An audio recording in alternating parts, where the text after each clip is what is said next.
And welcome, everybody, to semi-pro football in the state of Colorado. We're at Shea Stadium in Highlands Ranch. I'm George Holden, once again joined by my partner, Eric Galsrud, and you're watching and listening to Steve Weed Media. We are the voice of Metro State Roadrunner football for this 2018 season. And, Eric, the season's gone quickly. It's the season finale of the regular season here. And guess what? Metro State knows it's pretty simple math. They win and beat the Colorado Springs Flames here tonight. They're in the postseason. Yeah, winning you're in. Pretty simple equation tonight. Whereas their opponents, the Flames, have to beat them by 14, and then another team also has to lose in order for them to advance. So it's a spoiler game on both sides. Both teams looking to get in, and we'll see what happens. It should be a great game tonight. It should be a good one. Right now, the Metro State Roadrunners, they are 3-5 on the season. The Flames, they're having an off year. They're 2-6, and like Eric just actually said and alluded to, there's a mathematical chance that the Flames can get in, but it's a lot simpler for the home team, for Metro State. They win, they're in. We talked to Coach Nelson before the game, and it looks like they'd be playing the Nightmare if they get the win tonight down in Greeley, and we would be covering that game. Yeah, and you know that the Roadrunners won another crack at them. That's a game that got away from them. They had that game won and lost it on some crucial bad plays down the stretch. Yep. Look at it. Recap a little bit. Last week, the Flames, they played the Pirates, and they got waxed 57-13. The Metro State Roadrunners, they were down in Pueblo to take on the Rage. They won 36-14. They knew they needed that win last week. And like we've said before in the games we've done, there's been at least 3 games this season that were winnable football games for them. They weren't able to quite get it done, but when the chips were on the table last week, they found a way to get a win. I would even venture to say 4 games that they had that they should have won. They definitely are right there on the cusp. They found a way last week. Hats off to them. They did a phenomenal job last week taking care of business, and let's hope they do some more of that tonight. And we are off and running. The Flames kick off to Metro. Metro across the 35, cuts back, and he's going to be lassoed at about the 36-yard line. So the Roadrunners will have good real estate to start with, and it starts with their quarterback, number 1, Jeff Lettner. Yeah, it'd be great to see Lettner get off to some great passes. Maybe get the run game going, build up some confidence, keep them under center as much as possible so that you can keep that run game honest. Keep the defense honest so that they don't stack the box against them. Yep, and the key to this offense, we talked about it before the game, Eric, is number 39, Erik Marshall. He is back and should be healthy. If they can put the ball in his hands, he can carry the rock several times tonight. That bodes well for this offense. It certainly does. They've done exceptionally well when he's on the field. So here we go. Out of the shotgun, Jeff Lettner, the running back, stands behind him. Twins receivers to both sides, split wide and slots. Snap to Lettner, first play of the game. Backs up, looking, fires, and gets Iacovetta, and he's got some room. Iacovetta still on his feet, cuts back inside the 40, and he's going to score. Iacovetta to the 10-5, touchdown. 1 play and a score from Lettner to Iacovetta, and they get things going here at Shea Stadium. Wow, great, fantastic executed play. Iacovetta slips a couple tackles. Off to the races. Wow, and you look at Lettner did a fantastic job, Eric. He drops back. It was a screen, and he was letting his wideout, his slot, clear across the middle. He sucked the defense in, fires it. It's a one-handed catch, but Iacovetta about the 40-yard line on the other side. Most receivers would have been knocked out of bounds. He shakes the tackle, keeps his balance, and turns it into 6 points. I tell you, we've been saying it all year long.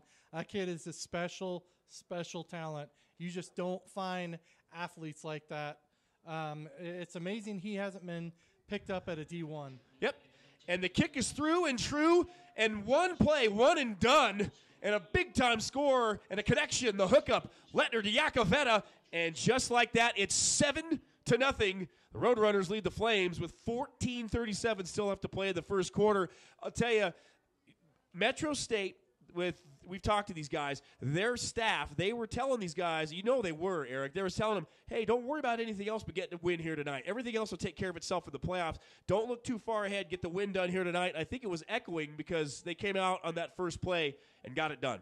Yeah, talk about punching them in the mouth on the very first play. Yep. And so both these teams, like we said, 3-5 of the season. Metro 2-6. The Flames. Want to let you know who the officials for tonight's game: Corey Phobes, Hank Carey. Andrew Landry, Andrew Wentz, Ashley Miller, John Zmoroff, and Ben Rook will be officiating tonight's football game. You're watching and listening to Steve Weed Media, having a lot of fun. Steve, owner, operator, tolerates Eric and I week in and week out. He should get a medal for it, but we're not going to get him one. We might buy him a donut or something. That's about it. So we're getting as he laughs. But Metro State, you talk about confidence. Nothing builds confidence better than getting a touchdown on the first play of the game. Yeah, you can't ask for a better start than that. No. I mean, I know coaches always preach about, you got to put drives together. No, in the end game, it's about getting touchdowns. So the kickoff, it's a short one. It'll land at about the 22, picked up by the Flames, and looking for room, and he's going to be, first hit, second, and he is swallowed at the 25 back to the 24-yard line.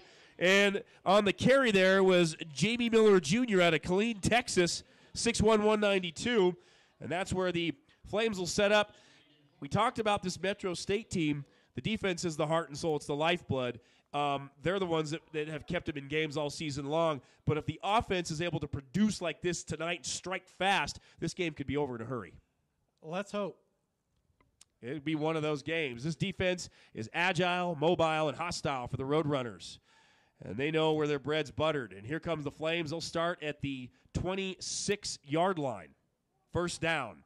Out of the shotgun, their quarterback is Katarine Jones, 6'2", 190 out of Dallas, Texas. Gets the snap, hands off to the running back, breaks one tackle, and he'll be swallowed in the backfield. And he gets right back to the line of scrimmage if he's lucky. And a little bit of extracurricular activity going on. The running back, number 33, Jeremy Jenkins from South Carolina, 5'8", 215. Yeah, he was lucky to get back to the line of scrimmage on that play. So should be 2nd and 10 here. Beautiful night for football. They were talking it over with some of the officials before the game, Eric. They were wondering if there was any fear of any lightning or anything like that. And right now it looks pretty good. Yeah, we should be clear of getting any lightning at this point. Hopefully we won't have any types of delays. The weather looks like it's finally starting to break up, and the thunderstorms are splitting around us. So Jones out of the gun, Twins receivers on both sides. Good time, fires over the middle, got his target, and he'll be dropped at the 48-yard line. Good pitch and catch combination there for the Colorado Springs Flames. On the receiving end of that was Greg Swift Jr., and he's out of Miami, Florida. We talked about this before, too. The Colorado Springs Flames have a rich past. They've won 10 CFC championships, numerous Vision championships, but they do have a lot of players that are stationed at Fort Carson down in the Springs, so a lot of times they'll have a full crew. Other times, guys go to the field, things like that, and they're left a little short-handed, but at the end of the day, you got to find a way to get the job done. Yeah, true, and they do a great job of being able to mix and match with their personnel. And breaks one tackle, far side, gets across the 50 to the 48 of Metro State, and we got a Flames player down on the far side at the 46-yard line. He does get up. He got shaken up. The ball carrier that time, once again, was Jeremy Jenkins for the Flames. Flames are coached by Fred Reese. Long time. He's been there years and won multiple championships. The Metro State Roadrunners are coached by Coach Cobb. Nice guy. Really nice guy. Easygoing really nice guy. Had a chance to talk with him a couple weeks ago at the Raptors game down at Shine Mountain High School. Him and Coach Nelson and that whole staff. Easygoing guys. Great to sit and chat football with. You know that those guys are a little bit nervous tonight. They want to get this one taken care of so they can move on to the postseason. And with any luck, they will see the postseason. Jones in trouble, getting chased. Fires deep. It's going to be picked off. It was almost picked off at the 20-yard line. That ball was short, and it was right there. It was gift wrapped, and now he's patting his hands together, getting teased by his teammates. That was number 55, Robbie Romero. Yeah, it doesn't get any easier than that. He should have caught that. Steve Weed was on the money with that one, watching him. You know, Steve was going, oh, he's got a pick, and it bounces off his chest. That's why they you know what they call that? They call that alligator arms. When you don't extend your hands out to get the ball, that's alligator arms. Or playing football like a T-Rex. That's right. Jurassic Park style. So here we go. They have another one of those coming out, by the way. Yes. Man, those are big budget films too, man. Can you imagine? Jones out of the shotgun. at the 48 of Metro. Motion coming across. It's Kerry Clay. He'll get the handoff as an end around. He's got a little bit of room. Cuts up inside. Still spins. Gets to about the 40 and gets pushed back. Got the first down. So the Flames down 7-0 after one play in this football game. And I think the Flames coming into this, after that first long TD, realize they're going to be in a fight tonight. Oh, yeah.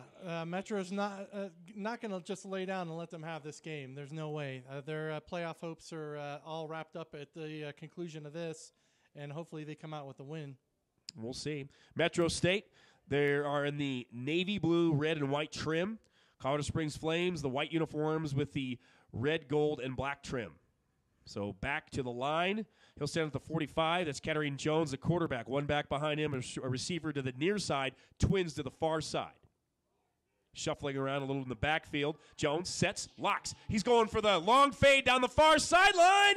The ball was there. It hit his hands, but it was knocked away, and it was intended for Kevin Miller Jr. Good defensive coverage as well. Yeah, that ball maybe a few inches further, that might have been a catch. Whenever you throw, as an ex-quarterback and quarterback coach, whenever you throw that one-on-one fade down the sideline, you always want to make it got preached to you. Always throw it to the outside shoulder and make sure only your guy has a shot at it. Otherwise, it's going back the other way. Otherwise, as I used to have a coach say, if you throw interceptions, you better be able to tackle. That's what he used to say. If you're going to throw a pick, you better make the tackle. And I think that's fair. I mean, you make the mistake, then you got to make it right, or at least give the effort to make it right. Or attempt to make it right. Yes. Jones out of the gun, and one back set behind him. No, he wanted to do the option. Yeah, he is. He's going to pitch the option to the far side, and he'll be tackled. 36-yard line, the ball carrier that time, number 28, Tyrone Garland out of Smithfield, Virginia, 5'11", 225. So the Flames have got some pretty good size in the backfield. They do, and they're averaging close to 4 yards a carry right now. Outside of their first carry, they got nothing. Every other carry has gotten at least 4 to 5 yards. Yep. And I'm looking on the sideline for number 30. There he is, 39, Erik Marshall. He's getting stretched over there and getting ready. I'm expecting him to make some plays tonight. We heard before the game from Coach Nelson that his 2-year-old daughter, he promised her he'd score a touchdown. So, Eric, we're going to give you a hard time. You promised her, you got to do it. I know she's 2, but she's not going to forget. So, hopefully that is incentive for him to have a big night. Let's hope. They need it. The movement, now there's 2 backs, one to either side of Jones. Out of the shotgun, gets the snap, looking near side. fires into the flat. Pass is overshot to his intended receiver at the 30-yard line. Good defense there, too, by the defensive back, number 31, Steven Martinez. And Martinez there had another opportunity for another pick, too. Had he been watching where the ball was going. Jones is overshooting his targets early, and as a former coach, they're probably going to, when he gets to the sideline, Eric, tell him to get him down. Yep. He needs to get him down. Yeah, he was shooting a lot of them during the pregame. He was overthrowing quite a few balls, so hopefully he's able to get his composure, get the balls down, and make some big plays. So out of the shotgun, again, motion, hit the snap, and he is going to get dragged, and it was just about picked off. It was intended for Kerry Clay inside the 25. Great pass rush by Metro State. They were all over it, forced that early throw, and guess what? Metro State's going to get the football back. Yep. So good defensive stand. We've seen several impressive defensive stands by Metro State throughout this season. They've done a phenomenal job. Goal line stands in the red zone.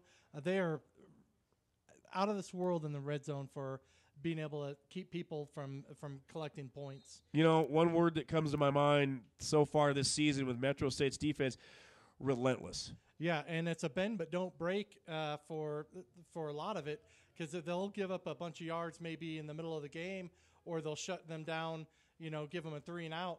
But how many games have we watched this season where they've had them, the offense has had them pinned down inside their own 3-yard line? Ball's on the turf. Fumbled, a bad exchange between Lettner and Marshall.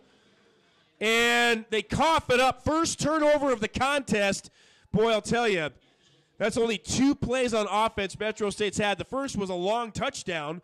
And this one's they put it down on the turf, and now roughly the 30-yard line, actually 29-yard line, the Flames will have the football, so got to get that fixed if you're Metro State. Bad exchange there. Costly, very costly.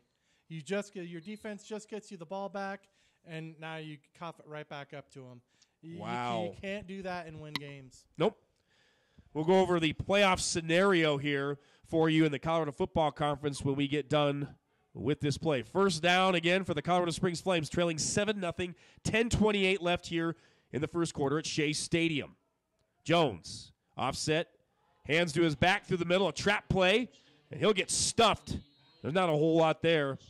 Metro State's defense answers the bell. Here's how the playoffs kind of shape up in the CFC. Next week, the 14th on Saturday, the first round is number 3 versus the number 6 seed, and the number 4 seed takes on the number 5 seed, which the number 5 seed would be Metro. Then you look at the following week, the 21st, the semifinals. Number 1 plays the lowest remaining seed, 4 and 6. The number 2 seed plays the highest remaining seed, 3 and 5. Championship game will be on the 28th of July. So basically, you look at all the mathematical equations and how it can play out for all the different teams. It's a matter of going out and finding a way to win. Yeah, and that's been the Achilles for the Roadrunners. They just got to find a way to finish games. Yeah, it really. Every game that they've lost, aside from one, they've been in it until the very end of the game, where it's self-inflicted injury. Yep, and you look at it, we talk about it, finish, it sounds kind of simple, but really when you've played 3/4 of a football game right down to the wire and it comes down to 1 or 2 big plays, that's the difference between a playoff caliber team and a team that goes home for the postseason. Yeah, let's hope that they figure out how to be the playoff team. Yep, got to take care of business. TCB here tonight. That was made famous by a guy named Elvis Presley, TCB. They got to take care of business here, and then they can look forward to next week. They will be, obviously, the first round, they will be on the road. But it's a matter of getting into the playoffs first. Here we go. Shotgun again. Trips receivers to the far side, twins to the near side. They're going to air it out here. Jones out of the gun that stands at about the 38 of Metro. Fakes across the middle, fires over the middle, overshoots his target. He had the post. He was looking for number 12. It was layered. No good. Had he connected on that, that would have been 6. Yep. There was somebody there. He just undershot him. So Metro's defense, they did the job earlier. Now they got to find a way to make another stop or get a turnover and get the ball back to their offense. Hopefully Jeff Lettner, he has been a kind of a hot, cold quarterback, hasn't he? He either does really well or he really struggles. He's got a lot of talent, and I think that he's got the fight or flight, and he has a tendency, and maybe it's from previous seasons where he's getting beat up a lot before he got the great offensive line that he's got right now. I think that's played huge into him trying to get rid of the ball before he has to. The screen set up nicely to the 25, to the 20, barrels his way down to the 14-yard line. Beautifully orchestrated play by the Flames. Jones waited for his back, and that was number 28, Tyrone Garland, that got the screen on the far side and rumbled all the way down inside the 15-yard line. Boy, that hurt. That was the right call at the right time. Fred Reese, the head coach of the Flames, been doing this a long time. No, he's no stranger to finding ways to win games in this league. So right now, the Flames are threatening to tie this thing up with 8:35 and counting left in the first quarter. Let's see if we get another trademark goal line stand like we have out of these guys. They've answered so many times tonight, none bigger than this game tonight. They're bringing the pressure over the middle, and it's knocked away. That ball was high again, intended for number 12, and that is Steven Belizaire, and he's from Orlando, Florida. They've got some tall, big receivers for the Flames, but we've also got a well-coached, very quick secondary for Metro State. They've made it tough on a lot of teams to throw. Oh, they have. It's usually the blown plays. It seems to be where the Metro State somehow the ball gets behind them, or it's always a blown play. Like the initial play that was run is a bust, and the quarterback scrambles and somehow gets something, just a miraculous. Here it is. And Jones wanted to run the option, keeps the ball, gets inside the 10, close to the 7-yard line. So this is the time for Metro State's defense with their backs against the wall to answer here. Yeah. Yeah, all the plays, all the big plays that other teams get, it's always on a broken play. It's never on the initial start of a play. So let's hope they can shut it down and get some pressure on that quarterback. We talked about this a couple weeks ago, Eric, when you and I went to watch the Raptors game down in the Springs. And the Raptors scored on the big plays. They didn't put drives together. Those were, like you said, broken plays. They didn't go on 80 and 90-yard drives. No. At all. No. And they had great field position almost the entire game. That's a good point. And Metro State still stayed in it. To the end zone, and it's a touchdown, 7-6. And the receiving end of that, Kevin Miller Jr. So it's 7. There is a flag on the field. Is this going to stand, or are they going to call it back? I think they're trying to bring in the PAT team. The officials are the referees going up to talk to head coach Fred Reese of the Flames to let him know what it is. The flag is at about the 13. Roughing the passer on Metro State. Wow. So it's 7-6. But if you're the Flames here, do you go for 2 or do you go for the tie? I'd go for the tie. Yeah. You're much more likely to get the PAT than you are the 2-point conversion, especially against this defense. Yep. So here we go. He'll probably go for 2. Yep. Nope, they're going to line up for the kick. And number 28, Tyrone Garland, will be kicking. He'll be doing the honors for the Flames. They're trying to tie this game up. 7:29 left in the first quarter. And this touchdown is made possible by that fumbled exchange with Marshall and Lettner. So they got to get that back. Garland sets up. The snap. Kick up. Almost blocked. And no good. So it's 7-6. That's a crucial point in this football game, Eric. If this stays close throughout the game, they miss that PAT. That could haunt them. Yeah, I'd expect to see a 2-point conversion later on if they have another opportunity to score. I agree. So we'll get set here. Metro State will receive and go back on off. Let's take a quick break here. You're watching and listening to Steve Weed Media, Metro State Semi-Pro Football in the state of Colorado. 7:29 left in the first quarter of play.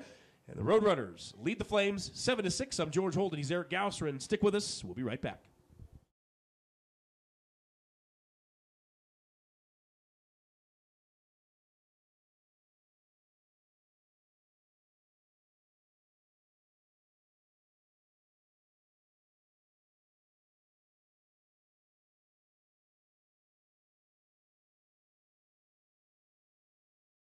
Welcome back to Highlands Ranch, Colorado. Beautiful night for semi-pro football in early July. Hope you had a good 4th of July week. It's winding down here. The next holiday to look forward is Labor Day, right? So it's been a hot summer here in Colorado. We live down in Colorado Springs, and it's been 90s and 90s and more 90s. And I guess it was pretty hot up here today, too, but nice cool breeze coming through the press box here. Final regular season game in the CFC. Kickoff. Flames down by 1. It'll go to the end zone. And Metro State will start at their own 20-yard line. We haven't had a chance to see. They've only had, if you look at Metro, they've only had 2 offensive plays so far. One's a fumble and one's a touchdown. So it's 50-50 right now. Erik Marshall hasn't really had a chance to run yet. We both know what a factor he can be if he's healthy. So if they can get him moving here tonight, they could seize command of this football game. And quickly. He is a phenomenal running back, able to just make yards out of nothing, a lot like Yakavetta. Yep. Boy, that touchdown was fun to watch. Breaking that tackle. I mean, I really thought about the 40-yard line on the far side. He was just going to get knocked out of bounds, and there's no whistle. He just keeps moving. Fun player to watch. Nice kid, too. Not big at all, but powerful. He packs a punch. So here we go. Lettner and company for Metro State. He's in the gun, a back to his right. Marshall behind him. That's offset eye. Twins receivers at the far side. One receiver split to the near side at the 25-yard line. Snap, handoff. Marshall near side.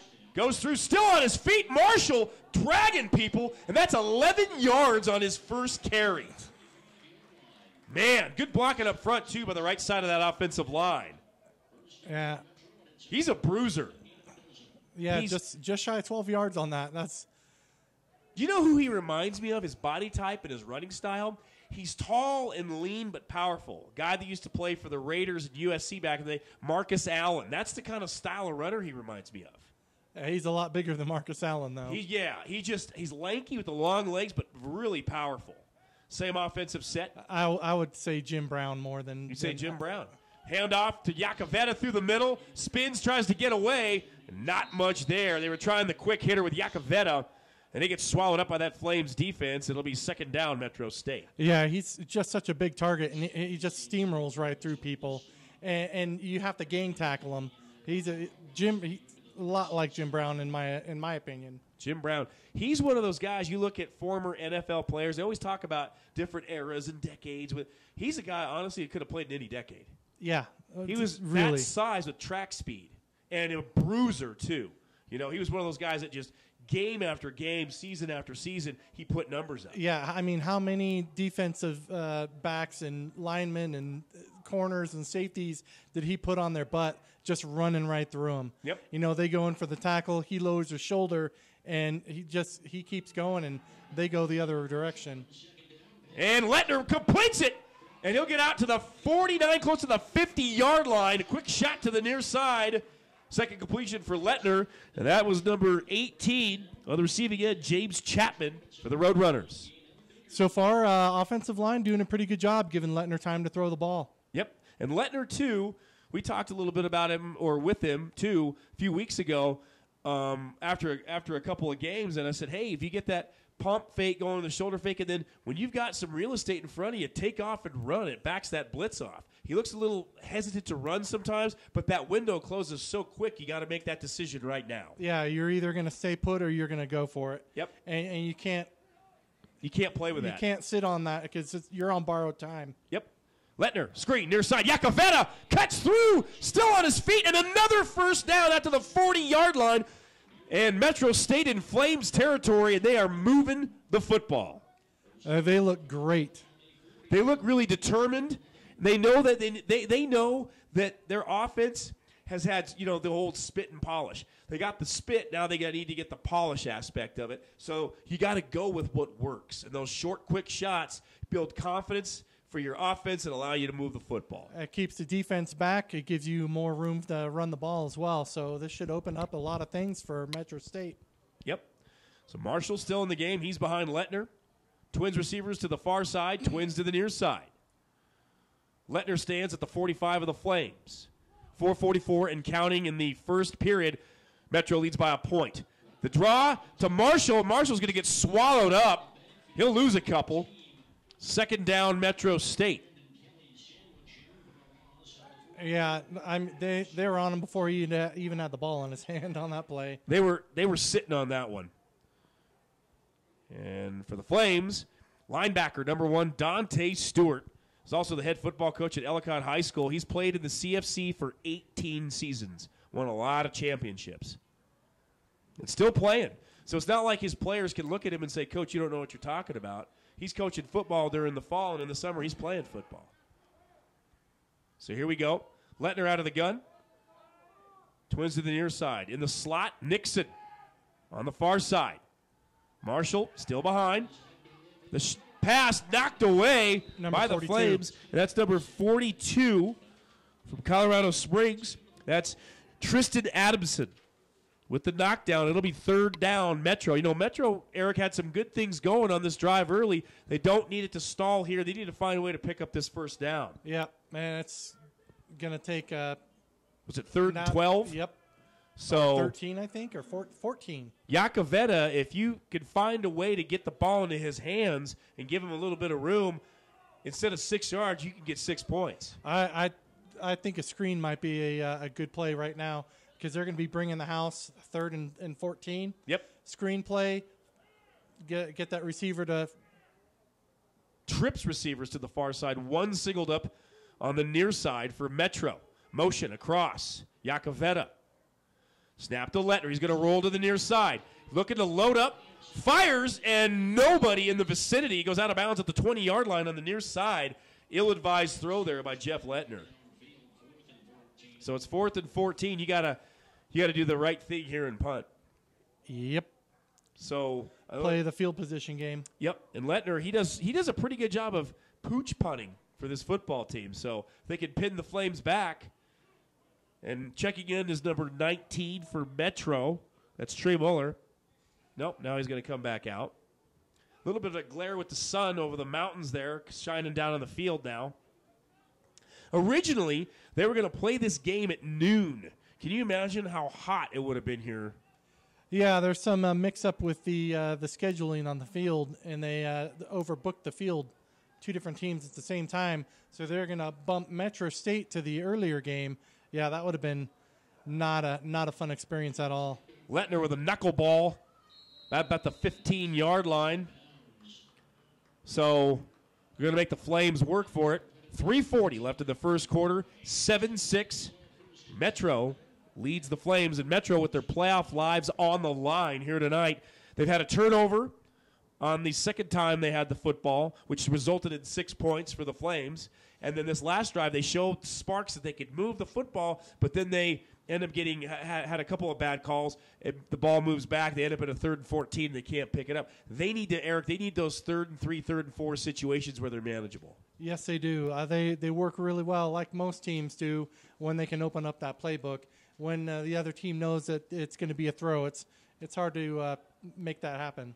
I agree. The CFC, the Colorado Football Conference, they're celebrating. They've been around since 1987, this conference. The 10 teams this year. Had a few teams added. And a shot! But he stays on his feet. That was a good hit by Metro. He didn't wrap up, but he slowed him up. Bounces off. Number 33, Jeremy Jenkins. You could hear a little bit of the crack from up here. That was a great initial stop. Gave time for the rest of the defense to get there, and it's a tackle for a loss. And I bet Jenkins is used to a more cordial introduction than that. Yeah, I'm sure he was wanting a handshake maybe. That was a shot, but he kept his feet. He did. Kept going. We tried to go to the far side and bounce it out, but he got swallowed up. But this Metro State defense, they bring it. That's what you call the mano-a-mano shot. Makes the highlight reel. The sun down on the field now. You can see it. A little bit of a glare there. Twins receiver to the near side. Trips to the far side. Jones, motion. His back to his right. Fakes up the middle. The screen again to the near side. And the helmet comes off. One of the Flames players, Jenkins, carried the ball with that. Was that his? Yeah, it was his helmet. And he's taken a couple of shots early on in this drive. He'll check out. So Jeremy Jenkins knows if he runs the football now, he's going to get hit. Yeah, but it hasn't stopped him. No. It's almost like when you get hit like that, they're basically saying on the Metro side, you're not really welcome on this side. So you want to come to the left side, it's not going to work. You might want to try the other side. And then they answer with the same. You need to go back to the left side. So it's a game on the Metro State defense.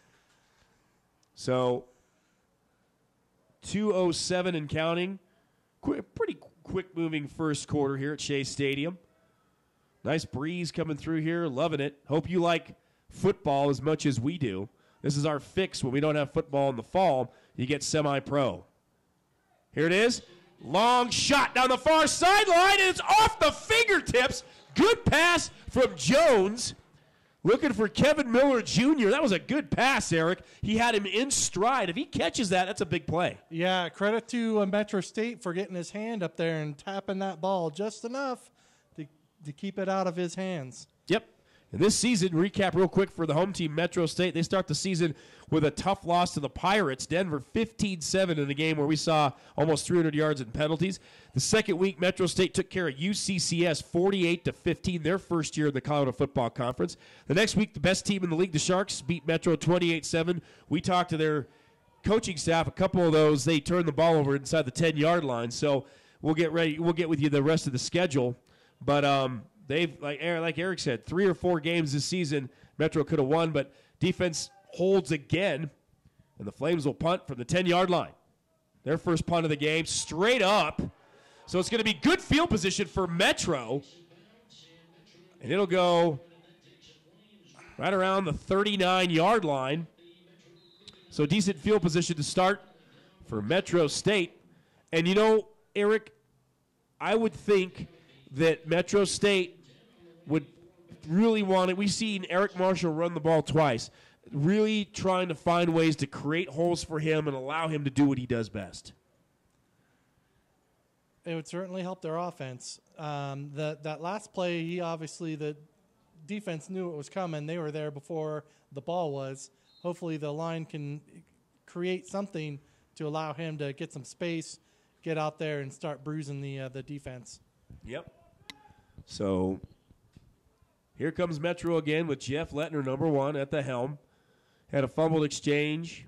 He's had a few decent passes, about 5-6 pretty good passes early in this football game. One for a touchdown on the very first play, just in case you're joining us. The blitz is coming by the Flames, and they're not going to call it.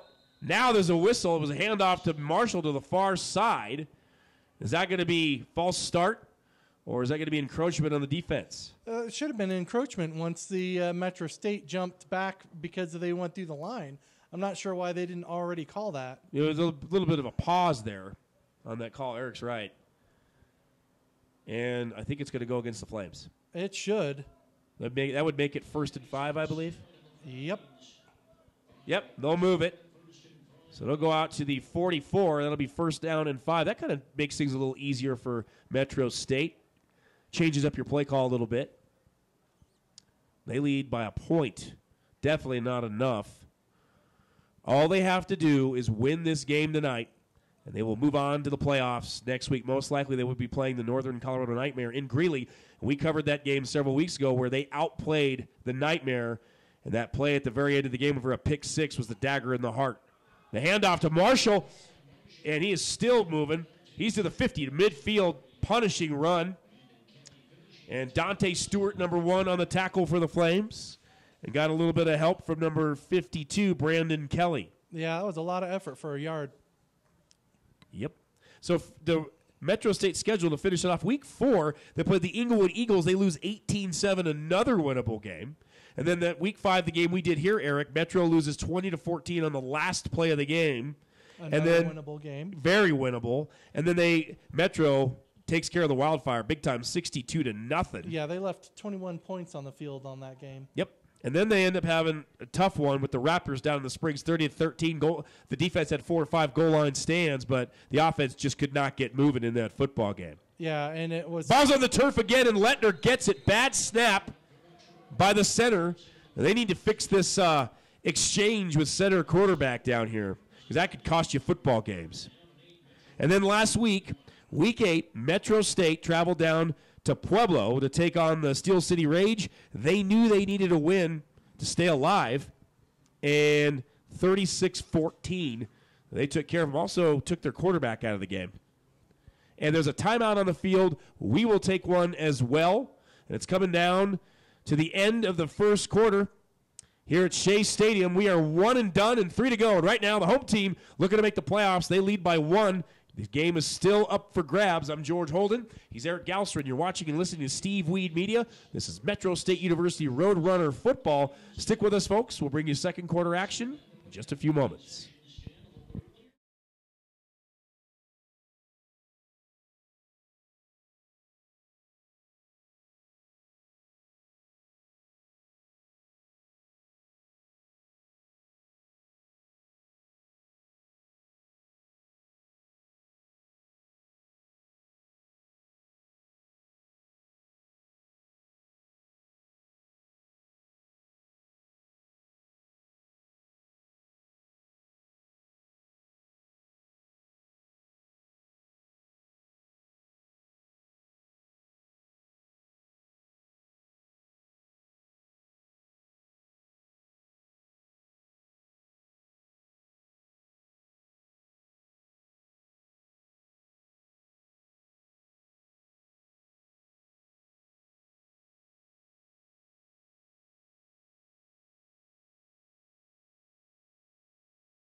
Welcome back to Shea Stadium. Getting set for second quarter action. Metro State heading toward the south end zone now. They're leading by 1.76. George Hold'em and Eric Galstrid. Glad you could join us for semi-pro football. The toss and a whistle.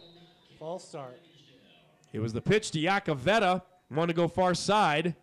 False start, Metro State. See, this is what we talked about with Coach Nelson before the game and a couple weekends ago with Coach Cobb is about these guys shooting themselves in the foot with mental mistakes and penalties. You want to make the postseason, this is not a good way to do it. No. And you're playing a 2-6 football team, and you're 3-5. So, yeah, but their record also isn't indicative of how good their team is either. They've had at least 3 games themselves that were close. That were close, that they could have come away with the win very easily, and just fell on the wrong side of the scoreboard. Yep. But you can't discount them because of their record, just like Metro State. Yep. Offense. Tonight, they had the 1 touchdown on the very first play of the game. Iacovetta took it the distance. The toss to Iacovetta. He's got a little bit of room, and he'll skip out across the 40 to 42-yard line. So it'll be 3rd down for Metro. Let's see what they pull out of their bag of tricks. Marshall is not in the game. They're using Iacovetta right now. I'm looking for Marshall. He's actually standing on the sideline at around the 34-yard line. So yeah, I'm guessing his ankle isn't as good as they initially thought it was. Yeah, they might need to use him on short yardage, maybe inside the 5-yard line, something like that, where he's got a feel to get into the end zone. But that's gonna hurt. Yeah, he just needs to run north-south. I don't think he's got the ability to cut on that. Nope. And another punt for Metro. Lettner. And he's going to go to the far side. Good bounce for Lettner. It's going to go inside the 25 down to the 24-yard line. So 14-30, just starting second quarter of play here at Shea Stadium. And ever since the first touchdown on the first play of the game by Metro State, really they've had one series where they were able to throw the ball, but other than that, they really haven't had a lot to go from. We haven't seen Nixon run the ball in the backfield yet. No, haven't seen a lot of Nixon. Haven't seen a lot of Marshall either. Obviously, he's on the sidelines. The 2 people that you want back there besides Iacovetta carrying the load. Yeah, because if you've got multiple weapons on the field, it makes it harder on the defense. Now it's a gimme. It's like load up on Iacovetta and easy day. I would agree. Jones at quarterback, stands at his 20, hands off to his big back, and he's got room and barrels close to a first down. Big run on first down. Keontae Green out of Wichita, Kansas, 5'9", 220, barrels his way out, and he gets it. They're going to give him the first down. Yeah, he got 11 on that one. I tell you could have driven a truck through that hole. And he hit it fast and hard. He was right through the middle. So here's a danger for Metro State. This offense making these mistakes, and then that turnover created a touchdown for the Flames, is allowing the Flames to stick around. Yeah, the longer you let them stick around, the more they're going to fight to win this game. Yep. So the best way to put a team away is to put points up in a hurry and in bunches. Right now it's a 1-point difference. It's still anybody's ball game. Jones, he will fake. He wants to run to the near side, and he gets hit at about the 44-yard line. He's about a yard shy of another first down. He's a shifty quarterback. Hey, he's got some elusive speed. He's out of Dallas, Texas. 6'2", 190. You could tell he ran the option in high school, too. It's pretty obvious. He's comfortable with it. Yep. So, second and short. So, Metro's defense. Yeah, there's a state that doesn't play a lot of football, huh? Oh, my gosh. The love of Friday football, Night Lights. The love of football in Texas runs deep, and I'm putting it mildly. A good friend of mine I played high school ball with, semi-pro, and coached with, is coaching an offensive coordinator at a high school in Dallas, and he said it is eat, breathe, and sleep football down there. They get the stand. Or not. I think they stopped them. I don't know. Depends on where they mark it. Well, on the far side, they've marked it at the 45. Yep, it is going to be enough. So Metro State's defense, one thing they've been pretty good at, too, is in opportune times. They haven't gotten a ton of turnovers, but they find opportune times to make turnovers or to actually create them. So this would be a great time for them to come up with a turnover down here. Yeah, I'd like to see either a pick or them strip the ball. Yep, let's see if it happens. Jones, his offense, they're moving, 45-yard line. Dante Stewart in now on the offense as a lineman. And he's going to try to run the option, far side, the pitch, and it's over his head, but he catches it. And that ball almost came loose. That would have spelled disaster for the Flames down there, but he comes up with it. Boy, I tell you, fate was on his side on that play. Great reaction, good hands. Really, really great awareness to be able to get his hand up just high enough to tip it back to himself. That was a bad pitch. Oh, it was. Had he been an inch further away, that ball would have overshot his head. Yep. And, the quarterback, Kettering Jones, number 4 out of Dallas, he reminds me of an option quarterback. You'll remember this, Eric. It dates us back in the mid-'80s for the Oklahoma Sooners, Jamel Holloway, number 4. I remembered watching him run the wishbone as a freshman at Oklahoma. They win a national championship with a freshman quarterback. Pretty impressive. But before that, they had a quarterback that got injured and transferred to UCLA, a guy Troy Aikman. Yeah. He was the quarterback for Oklahoma. Yeah, he was all right. He was decent. Long pass. He's got a wide open receiver at the 20, 10, touchdown, Colorado Springs Flames. Kevin Miller Jr. from his quarterback, Kettering Jones. And they've got the lead. Wow. And this game has turned around quickly. And we said it earlier, Eric, that Metro State, offensively, they cannot allow the Flames to either take the lead or stick around and hang around in this football game. They're fighting for their playoff lives tonight, and now they're down 12-7. And will they go for the 2 points here to make up for that missed PAT? I don't know. They've got the lead now. Metro State's offense isn't firing on all cylinders like you'd hope that they would. I think they're going to go for it. I think that they're going to go they're going to kick the PAT. If they go for it, I'd be surprised. They're going for it. So, Jones, out of the gun, his back lined behind him, Keontae Green. He's got motion with Kerry Clay. They're going to go for the 2-point conversion here. The handoff to Green. And Green, he's in. So just like that, a turnaround. The Colorado Springs Flames, they lead 14-7 over the Metro State University Roadrunners with 11:44 left in the first half. This game is heating up and getting interesting. I'm George Holden. He's Eric Galstrin. You're watching and listening to Steve Weed Media. This is Metro State University football and the Colorado Football Conference from Shea Stadium. Stick with us, folks. We'll be right back.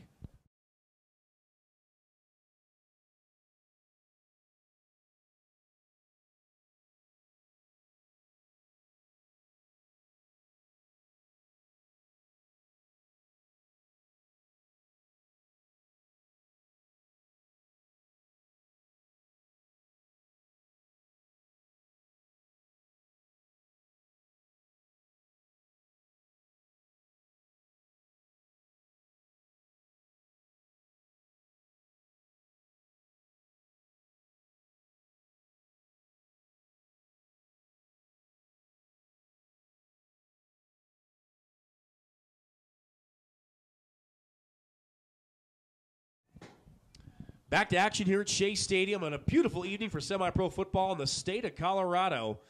Tonight is the regular season finale for all the teams in this conference. Important game that we're doing right now. Metro State down 14-7.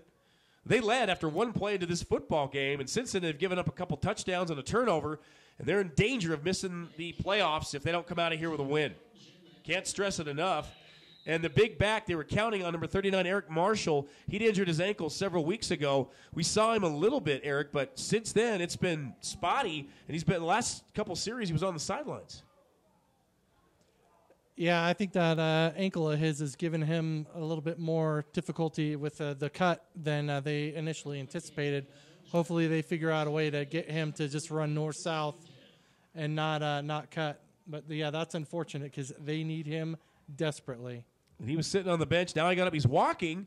But it's like you said, he may, we don't know for sure, but he may be limited with that left ankle's heavily spatted and taped up. So being able to, like you said, cut, plant, and make that quick move, he's probably not, because he's kind of gimpy right now. You watch him jog. Yeah, he's running with a limp. Because if he's going to run, it's going to have to be north, like you said, north-south, none of this east-west stuff. So we'll see what they do. They've got You know what? His ears were burning, Eric. Number 5, Aaron Knox. Not Nixon, but Knox. Stands behind Lettner, and he's an effective back as well. Twins receivers to the near side, Twins to the far side. Lettner at his 30. Quick shot, and it goes off his hands. And the receiver was looking upfield before he had possession of the football. Yeah, he was trying to plot his course instead of catching that ball. He easily would have had 5 yards on that play, maybe 6, before he came into contact with anyone. You got to catch those balls. Yep, and there was an alley. He had green and go. He could have gone. And you can hear the old receivers coach in your ears saying, pluck, tuck, and go. Make sure you got possession of the ball before you head upfield. Yeah, you can't tuck and you can't go if you don't pluck it first. If you don't pluck it first. Yep, got to get control of the football. Yeah, one of the things, especially with that ankle, one of his trademarks for Marshall is being able to spin out of tackles. And if you don't have an ankle to plant on to spin, you're not going anywhere. Lettner. And he's got Knox. And he's got room. Knox to the 40. Tries to dance to the 50. Cuts back inside, still on his feet to the 40. Down to the 30 to the 28-yard line. Aaron Knox knocks down the door on the near side and comes up with a big offensive play for his football team. Boy, did they need that. Man, that screen works well when it's executed properly. Nifty Knox. Number 5, keeping the drive alive for Metro State. Big-time play all the way down into the 28 into Flames territory. Oh, yeah, that defense sold out for the pass. And Lettner got that ball off at the right time. He let the rush pursue come in, and last second flicks just a little bit of a flick of the wrist to the near side, and Knox had daylight. Lots of it. So a timeout on the field. We'll take a quick one as well. This one is fun, folks. Flames lead 14-7, but Metro State, after a big play, they are in Colorado Springs territory. George Holden, Eric Galsrin, Steve Weed Media, Metro State football in Denver. We'll be right back.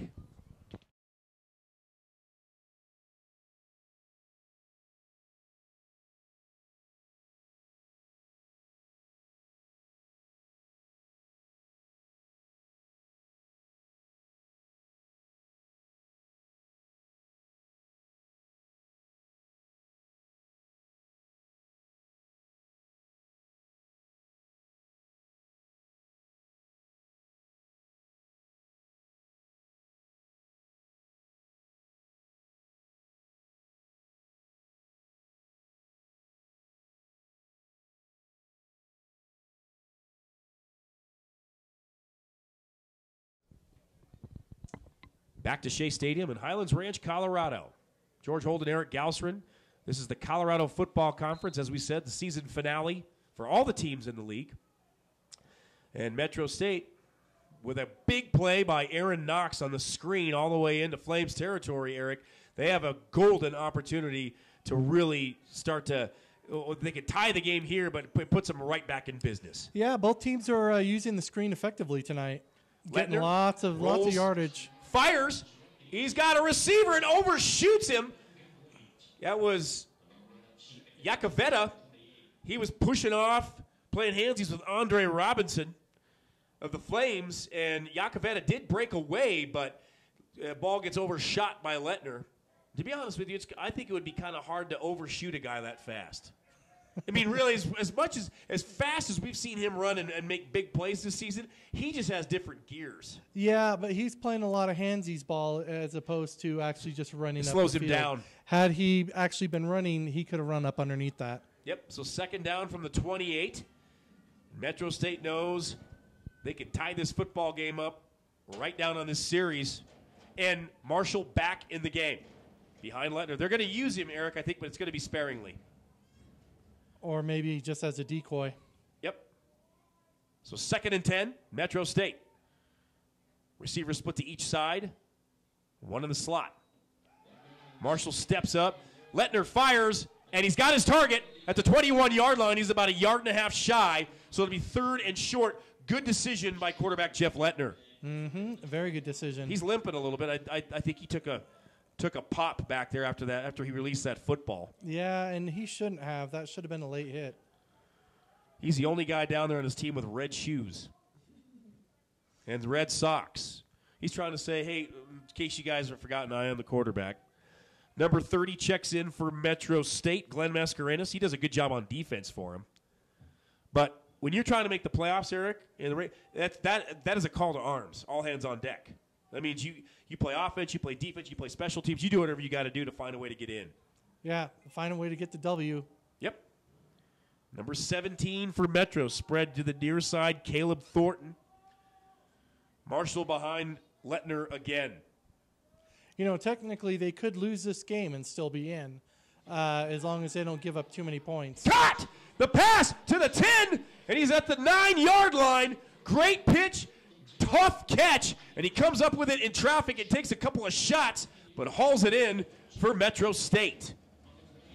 Red zone. And this is their best drive for Metro State of this football game so far. Under 10 minutes left of the first half. Let's see if they can capitalize and get a touchdown here. They need one. And there's nothing saying that they can't. First and goal. Yep. So this is what you call the pay dirt area. This is where you earn it. You earn it down here.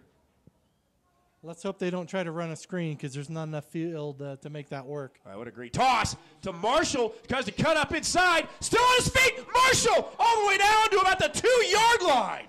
Erik Marshall was a step away from getting in the end zone. He promised his daughter he'd score a touchdown, bad ankle and all, and it's almost like, you know what? Daddy said he'd get a touchdown. I got to let the pain subside, and I got to get in the end zone. Got to get it done. It's got to happen. I got to score.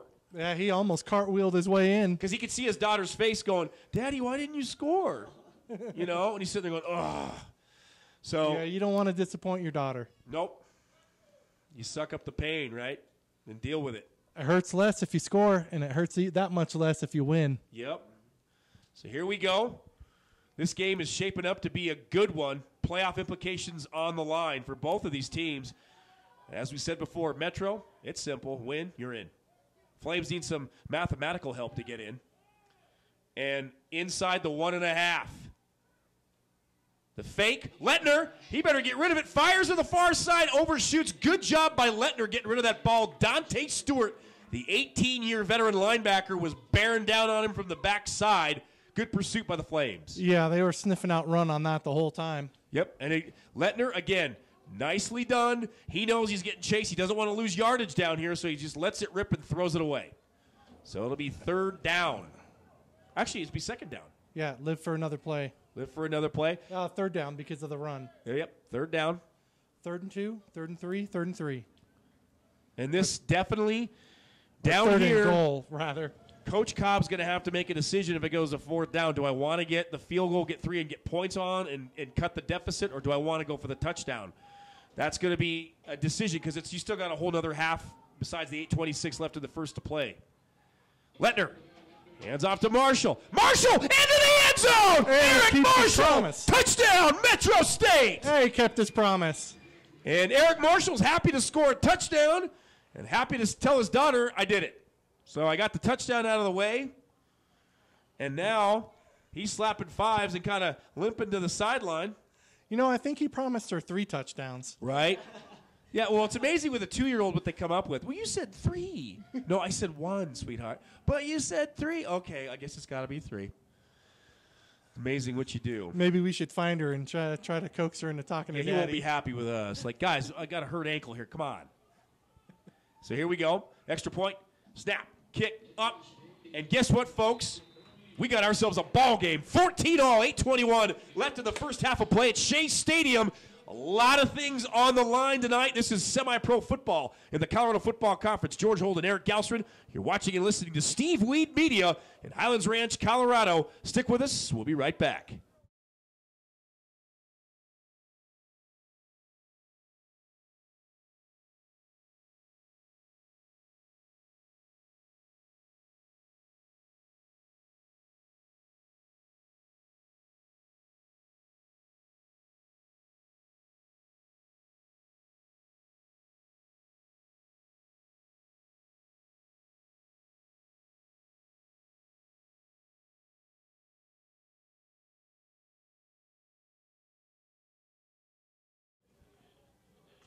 Welcome back to Shea Stadium, Denver, Colorado, specifically Highlands Ranch, This is Steve Weed Media. We've done Metro State home football games all season long. And if Metro State wins, they go on the road for the Northern Colorado Nightmare in Greeley, Colorado, and we will cover that broadcast. So everybody, most of the people here in this stadium are rooting for Metro State. We got a tie game. Kick is up. It's going to be caught at about, it's bobbled at the 14, but he picks it up. Here comes Metro State. But he's got, the ball's on the ground, and it goes out of bounds. Fumbled it once and fumbled it a second time. Jamie Miller Jr. out of Killeen, Texas. And we talked about it, Eric. What Metro State's defense needed mentally and emotionally was the offense to come up with a drive, and they did. They did. Let's see how the defense responds. I would not be surprised if the defense gets some life and finds a way to get a 3-and-out. Or a turnover. They get them pinned down here. It's down at the 25-yard line. This defense has got to feel good about what their offense is doing. And Coach Cobb's got to be loving it. Coach Nelson, all these coaches, great staff, fun guys. And when you're playing a sport, obviously, that's your goal. You want to make the postseason. That's every team's goal at the beginning of the season. Yeah, or why play? Exactly. As we talked before, there's 10 teams in this conference. There's going to be a new one added next year. We'll tell you a little bit about that later on in the broadcast. There was 3 new teams this year. The Sharks, they're the best team in the league. And the long pass, he's going for it, and he's got a wide-open receiver at the 40, 30, 20. Touchdown, Flames, Colorado Springs. One play, and they score. And a miscommunication on the defense by Metro State, and he got free again in the secondary. Kevin Miller Jr. turned on the afterburners. He got behind the safeties. That's all she wrote. So this game is turning into a game of big plays. Yeah, it's been big plays all along that have gotten scores for both sides now. We'll see if that trend continues or if they can find a way to get some containment. Yep. So now it's 20-14.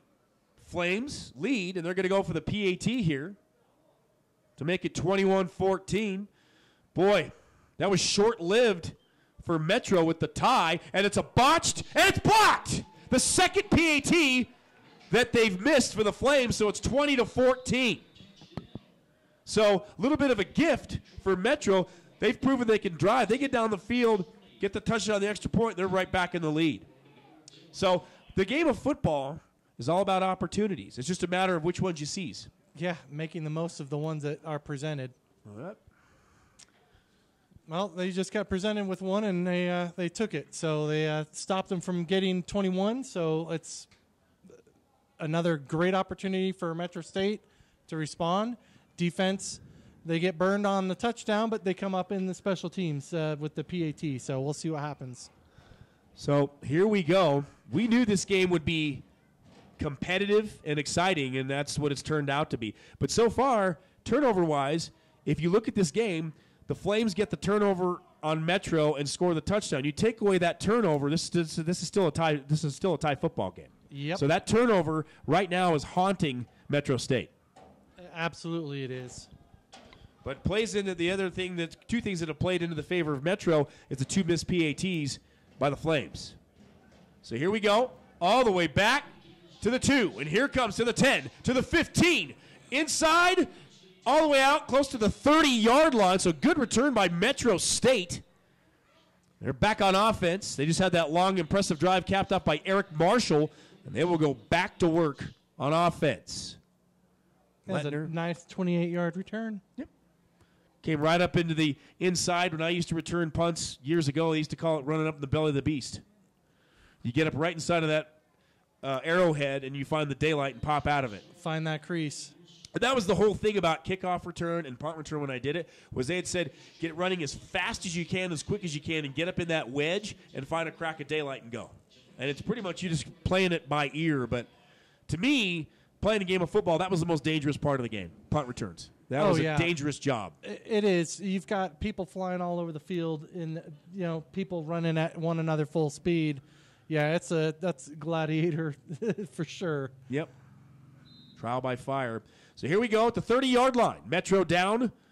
There was 2 touchdowns on back-to-back plays. First Metro State scores, and Flames come storm right back and score. Under 8 minutes. We've seen some exciting football. Lettner throws the dump, and it's caught by Knox. But he is going to be swallowed up right back around the line of scrimmage. He might get a half a yard. That's the play they ran earlier. And a flag comes flying all the way across to the near side at the 36-yard line. Late hit? Let's see what the call is. I'm going to say late hit. Tell you what, if it goes against the Flames, that's a huge break for Metro State. Yeah, when you... No, is he waving it off? No flag. -4. So it'll be 2nd and 14. Metro State has, what we've seen is, you know, it's a 50-50. It's a coin toss. Either make a really good play call or they make a play call that the Flames are sitting on defense. So they've got to find a way to play chess a little bit and keep them guessing. So Lettner. Yeah, they saw that screen coming all the way. Yep. He's got Knox behind him. Twins receivers to the far side. One receiver to the near side at the 31-yard line. Barks out the signals. Out of the gun. Lettner. Straight drop. Fires. And that pass was low. That could have been intercepted. He was looking for Yakavetta on the near side, but that pass was way underthrown. Way underthrown. He would have been better throwing to his other receiver that was run the post. And with Lettner, again, we really haven't seen him run a whole lot this season, have we? I mean, he's had opportunities. He's got daylight to run, and he just chooses. I don't know if he just chooses not to or if he's being told not to. Yeah, he would have been better off throwing that ball to Caleb Thornton, who had a lot more daylight. Yeah, he doesn't have the elusiveness as Yakavetta, but Yakavetta is the one that's drawing all the attention. Throw it to the other receiver, who was more open anyway, cutting a post pattern up the inside. He had a lot of daylight ahead of him. Yep. So Lettner, they know they're down by 6. They got to find a way to storm back down the field and score again. 3rd and 14. And he's going to fire, and he overshoots, and it's going to be intercepted. That pass was way off the mark. The second turnover of the game. That's number 6, Andre Robinson, with the interception for the Flames. Ill-advised throw by Lettner. Wow. Yeah, he throwing it before he was ready to throw it, and he had the time. So if you're Metro State, Eric, right now, in the secondary, in the linebacker core, you've got to be cognizant of where Kevin Miller Jr. is, number 17. Don't let this guy behind you. No, absolutely not. Don't let anyone behind you. And you don't want to play prevent either, because then you're giving up big chunk plays. Correct. But they need to get pressure on Jones. They do. There's plenty of time to respond. Just shut this down and move on to live another day. So let's see here. Jones out of the gun with a 6-point lead. Hands off up the middle and breaks a tackle. Still on his feet. They're trying to push him back, and they do. A lot of running for 3 yards. Boy, and again, he's a load. Keontae Green came barreling through there. Got a gain, but then got pushed back by a swarming Roadrunner defense. And there's been 2 turnovers by Metro State. Flames have yet to turn the football over. No, they've had a few close calls, though. Yep. And that's been the story. That one turnover turned into a touchdown for the Flames. That's why they've got the lead. And the other turnover just moments ago, Metro State, their quarterback, Lettner, again, has got skills, has talent, but sometimes you wonder what he's thinking when he throws some of these passes. He's just trying to make something happen. Jones I understand it. Fakes the option, and he goes to the 45 and gets into Metro State territory. So it'll be 3rd and about 4.5 or 5 for the Flames. So this could be a big stop for Metro State here. And let's go back to this. Metro State seems kind of pass happy right now. What about going back to that ground game, to a little bit back to the ground and pound? Use Knox. Yeah, you want to, but when you're, set back 14 yards off the, and it's 3rd down and 14, you pretty much have eliminated your ability to run the ball. Understood, but what I'm talking about is on the 1st and 2nd down, get some decent chunks on the ground so that you get your 3rd and 3, your 3rd and 2 instead of your 3rd and 12. Yeah, you can run quick out patterns instead. That point made. Yep, 3rd down and about 4.5. Trips receivers to near side. Motion Clay. Clay's on the end around. Breaks one tackle. They had him in the backfield, and he's still trying to break. Oh, my gosh. He is close to the sticks. He should have been down in the backfield. Yeah, he broke 6 tackles on that. And he's down, and now he gets up. Pushes off, and he's going to run off the field. Wow, you thought Metro had him lassoed in the backfield. He kept breaking tackles. You know who he reminds me of with the way he runs? Darren Sproles. Short and compact and quick on his feet.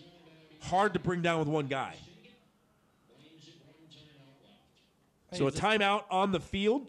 We'll take a quick one as well. 20-14, the Flames lead. 5:11 left in the first half of play. George Holden, Erik Galstrin. You're watching and listening to Steve Weed Media, Metro State Football at Shea Stadium in Denver. Stick with us, folks. We'll be back in just a bit.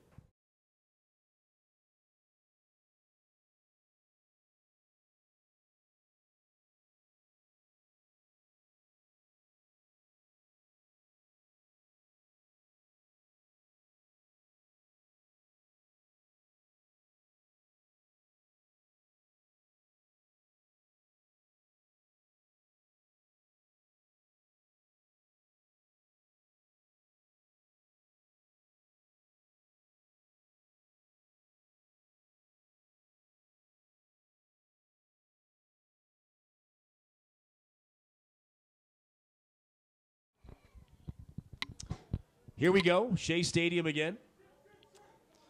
Okay, we've got 4th and 1. Run. Yep, that's what you'd think. Out of the gun, they could run that option. Jones, he likes to run it. Trips bunch receivers, and there was movement on the near side by the Flames. They're going to back them up 5. And that hurts. Number 2, Jamie Miller Jr. He got going too soon. That hurts. Hey, and you know you got a team on their heels. You got to make it easier for them. Push them down. Yep. You don't help them up. Yeah, you don't help them up. You push them down. Yep. And he knew it too. Miller Jr. knew. He hit his hands on his head. He knew right away what he did. So are they going to punt now? Because instead of 4th and 1, it's 4th and 6. Yeah, they're punting. There's no way they're going for it. Well, what a great break for Metro State. They got plenty of time to get down the field and get a touchdown over 5 minutes. But, again, it comes down to play calling and execution, right? They've turned the ball over twice. The Flames have yet to commit a turnover. Snap. They're trying to go for the block. That's a roller straight up. They need to get away from this thing. Oh, and it's a Metro State bounce. Yep. But then it goes back to about the 16-yard line. So, decent kick by the Flames. And Metro State will start at their 16. Yeah. And Knox comes back in. Let's see if they start to use him and really put the ball in his hands in the backfield and let him make things happen. Yeah, it'd be great to see him getting going, just north-south. Don't worry about cutting. Just run it right down their throat. Yep. There's no need to get fancy. You're only down by 6. You answered earlier. You can answer again. But it's, looking at the clock, we got 5 minutes. I think they have 2 timeouts left. They've got plenty of time. It's about management down here and making plays. So we'll see. George Holden, that's me. My partner, Erik Galstrin, Steve Weed Media. He's the owner-operator, runs the cameras, the boards, all that stuff, keeps us in line.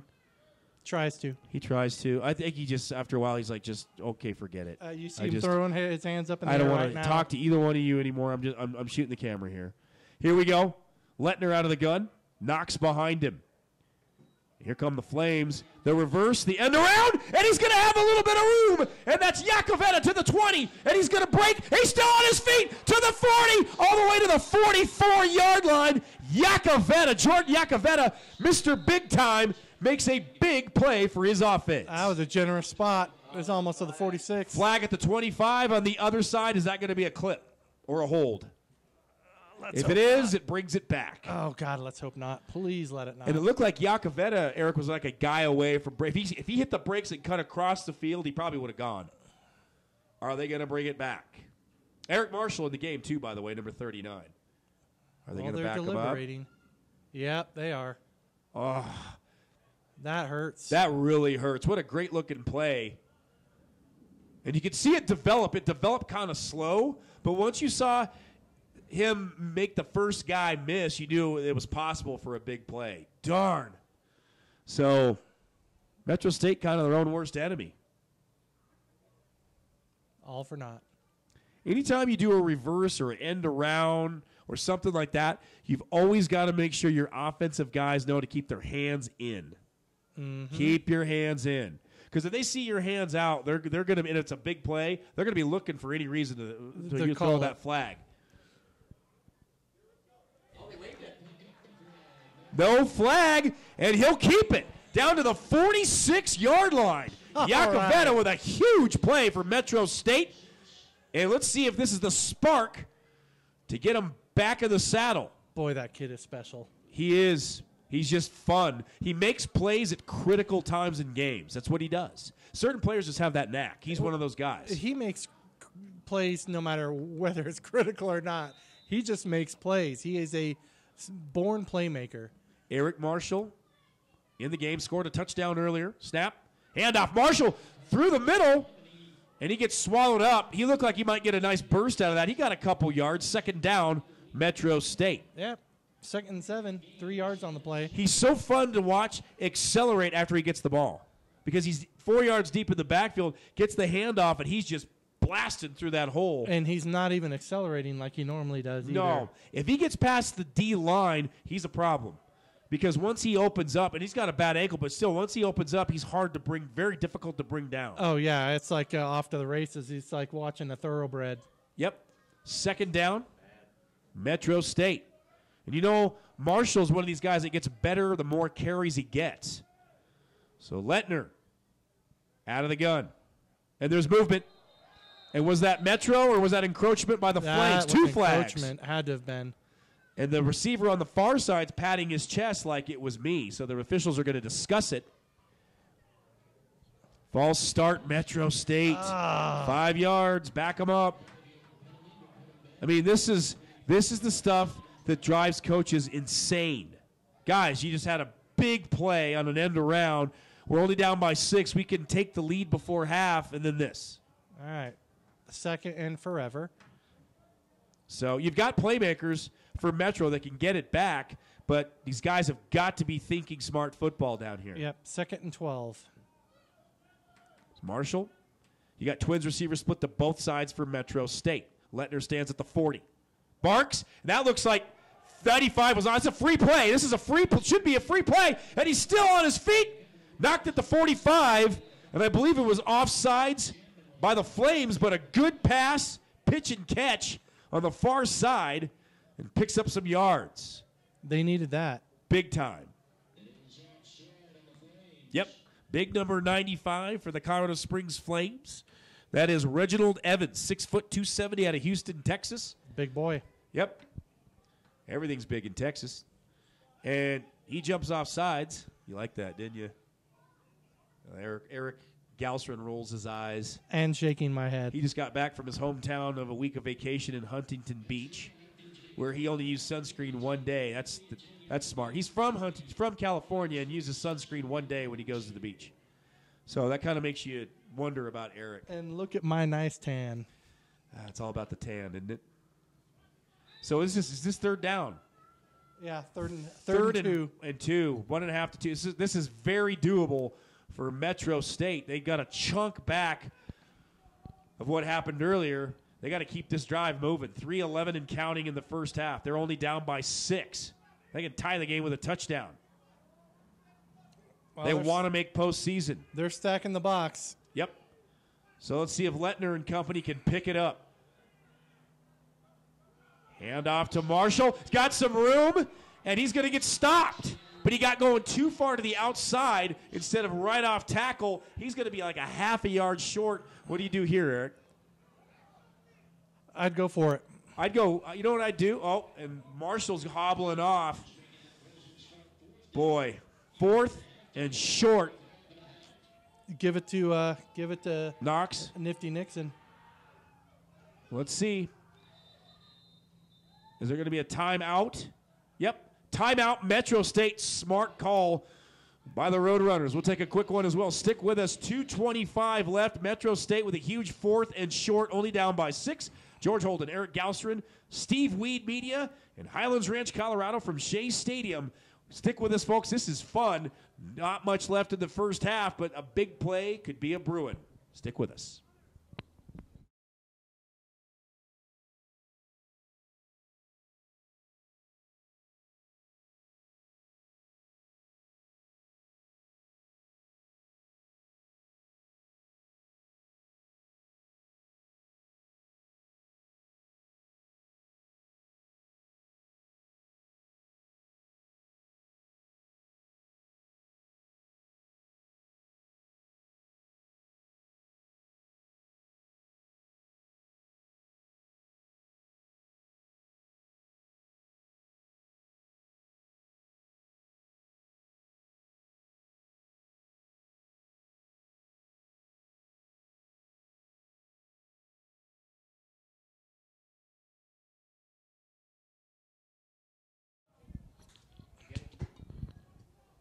So here we go, Shea Stadium. Closing minutes of the first half and a very entertaining, competitive, exciting football game between Metro State and the Colorado Springs Flames. 6-point difference. Metro State, huge 4th and short. They're going for it. Lettner, the hard count. And we have a flag. Flames players are jumping up and down. False start on Metro State. Wow, they had a really good opportunity for a big play possibility here, and they blew it. And I don't know who jumped off, but this has really got to stop for Metro State with the false starts on offense. There's just too many of them. 47. I'm at a loss of words. Me too. Alan West checks in. Yeah, you're there. You've got the opportunity to keep and carry that momentum, and then you shoot yourself in the foot. You end up backing up. Now you're kicking instead of going for it or having at least the ability to go for it. Yeah, it makes your heart sink. Yeah, you start wondering what they're thinking when they do that. So Knox and Iacovetta, the up guys, the kick by Lettner, and just gets it off. It's a roller, and he's going to try to run it, and he gets hit and dragged down at the 23. Good tackle by Metro State. The bullet that came down, they want to get his number. Is that 16? Or is it number, I can't tell. There's a glare up here. Or is it number 10? 18. Number 18, thank you. Number 18 for Metro State, James Chapman. Great job of coverage on the punt team. Yeah. Dropped him. Huge open field tackle. And he broke down to make it. So 2:17 left in the first half. Flames with a 6-point lead. And they have the ball at their own 24. Let's see if Metro State can force a turnover. Oh, that's what they need. They need a big turnover down here. And Iacovetta's on defense. He's playing safety. So Jones, number 4 out of the shotgun, the quarterback for the Flames. Trips receivers to the near side, twins to the far side. Nobody, empty backfield. Clay, the fake end around, fires over the top, and he's hit, and he's still on his feet. Number 13, I think that's the big guy. That's great, Keontae Green. And I thought they were going to knock that pass down. And that's Iacovetta slow to get up. And Green makes a great catch. Good throw by Jones. But, boy, I'll tell you, Iacovetta's going to come. He's shaking up a little bit. Yeah, I think he got his bell rung. Well, that's a big guy to go head-to-head with. And a timeout by the Flames. So, yep, Iacovetta's coming off the sideline. He's probably just a little bit dazed. Maybe got the wind knocked out of him. Took a shot. And the 2-minute warning here at Shea Stadium. All right, folks, last 2 minutes of the first half. Playoff implications on the line for both teams. Final regular season game. 20-14, the Flames lead. They've got the football. Eric Galstrin, I'm George Holden. Stick with us. We're having fun here at Shea Stadium.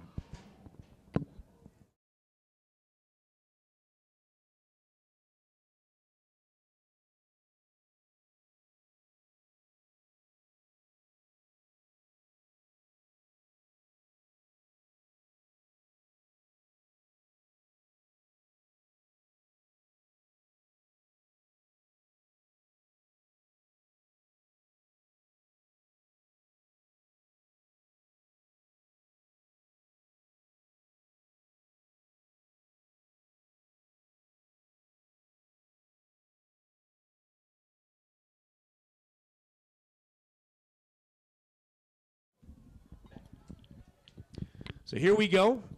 2 minutes left of the first half of play at Shea Stadium. The Flames with the football at their own 46-yard line after a big pass completion to Keontae Green. Metro State's defense has been solid all year. They need a big play down here. And a long pass again down the near sideline. It was almost caught.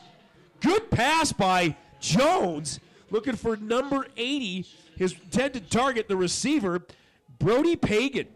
That was a beautiful throw by Jones. Up. Great defensive stop. He got his hand in there just in time, knocked the ball away, and live another day. Stop the clock, which gives you more time. If you are able to get a 3 and out, you still got a lot of time left to drive the ball down, get points for Metro State. Great heads-up play by the defense. Yep. And if Metro State, they're like, these guys are feeling it. They could get a scoop and score, a pick six down here. That would make this defense very happy. They've yet to force a turnover in this first half. And as we said, one of the stories is Metro State's coughed the ball up twice. So Jones got time, fires over the middle. Oh, errant throw. Good defensive play in the secondary. There was nothing there. So it'll be 3rd and long for the Flames. With 1:50 left, that's a lot of time. Yeah, and another opportunity for an interception by the defense. Had he been able to jump up for that ball, he could have come down with it. And Metro State should be cognizant on the defensive side here. After 2 incomplete passes, Jones can run the option effectively too. So it's 3rd and long. He could still try to run that option. Yep. I mean, that was Halpern's ball to come down with had he been able to just jump. I don't know that he saw that it was coming. I think he's more worried about his guy or his assignment. His assignment and coverage, you bet. Jones out of the gun, empty backfield. Nope. Now he comes back, and that's Green to his right.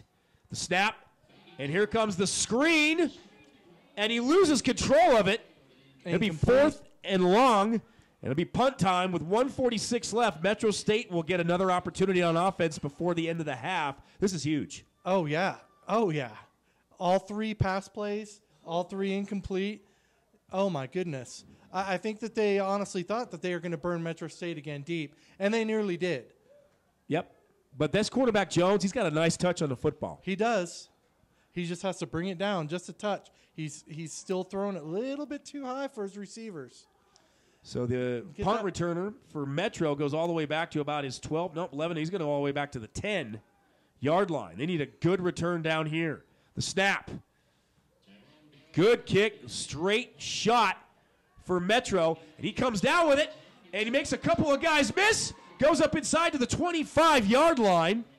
Good return. 1:35 remaining in the first half. Ample time to get down the field here. That's a lot of time left on the clock to make some big plays. Let's see what they do. And it's all about executing plays, knowing field awareness, knowing where you are, when to get out of bounds, when to actually come back on your route, if it's a pass play, if you're a receiver, those types of things. And Lettner has got to be smart with the football. Yeah, and he can't rush the play. He's got to let it develop. And, you know, another thing with Lettner, we talked about it, when he gets room to run, he needs to take it. Yeah, and the hesitation is what's hurting him.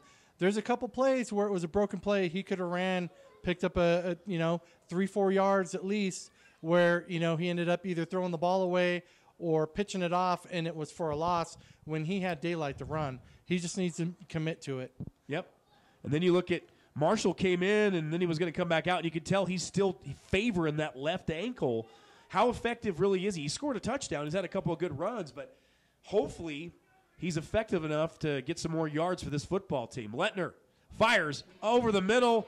The pass was Lettner was moving back trying to throw the football forward. And we got a flag on the far side at the 20-yard line. And we'll see what they call here.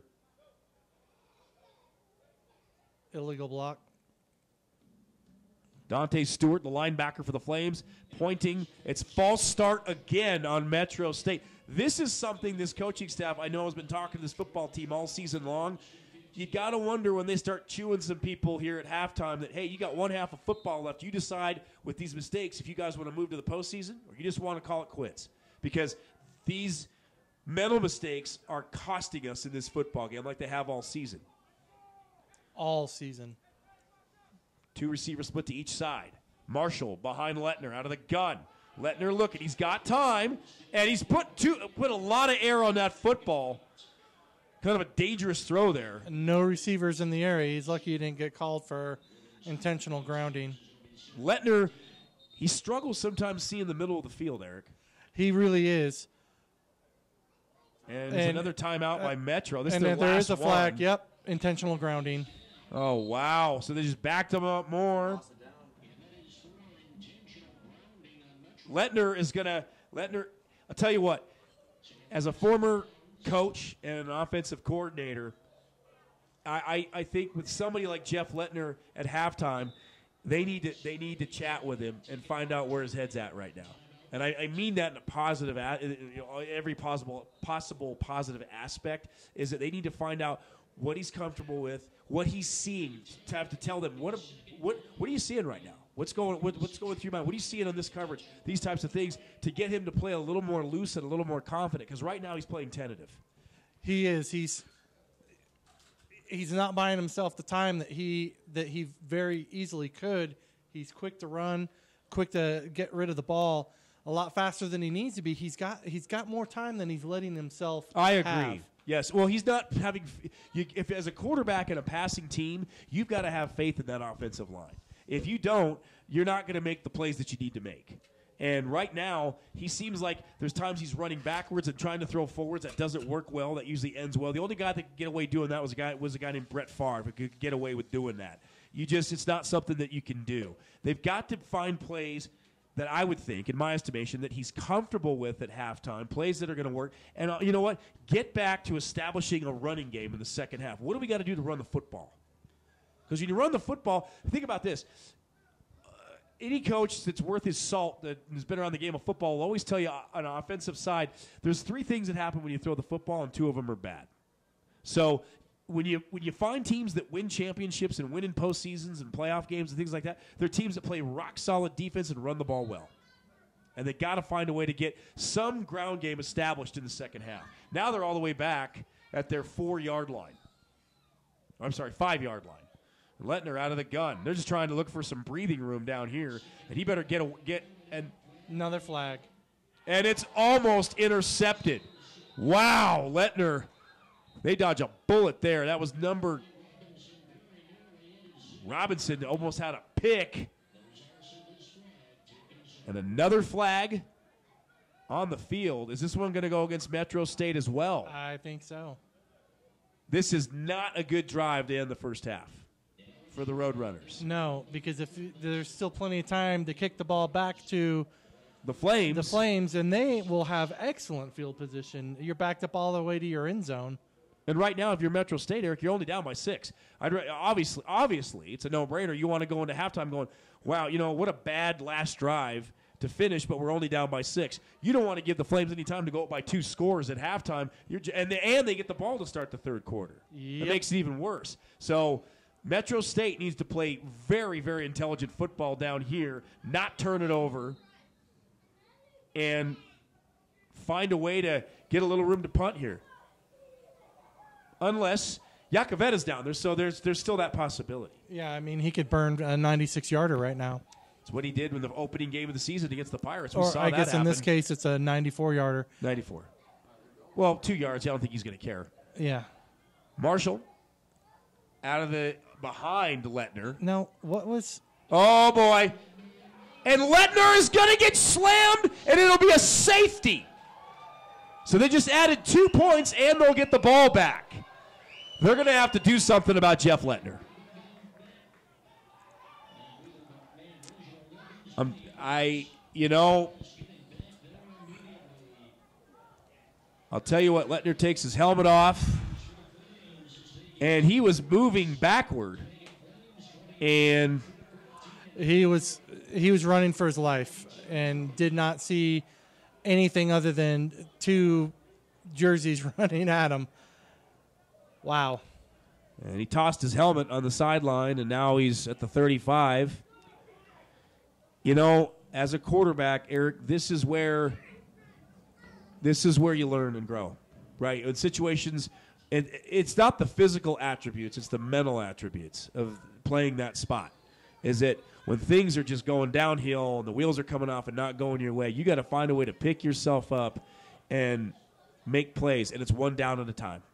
And that's what he's got to be able to grab a hold of that.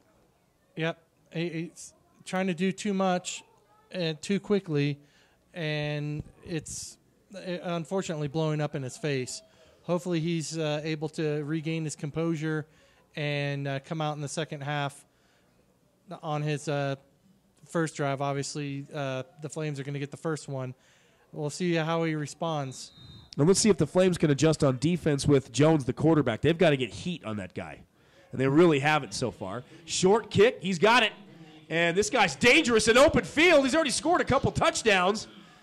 Down to 37. Yep. And they're up 22-14 with 1:11 left in this half. That's plenty of time with where they're at. Oh, yeah. Really short field. I mean, they're almost in field goal range right now. Eric, can Metro State force the big turnover that they haven't gotten so far in this game down here? I don't know that they're going to force a turnover, but they could definitely get a stop. They can get a stop. Yeah, they're going to be pinned deep in their end zone, or maybe they start at the 20 because it rolls through the back of the end zone.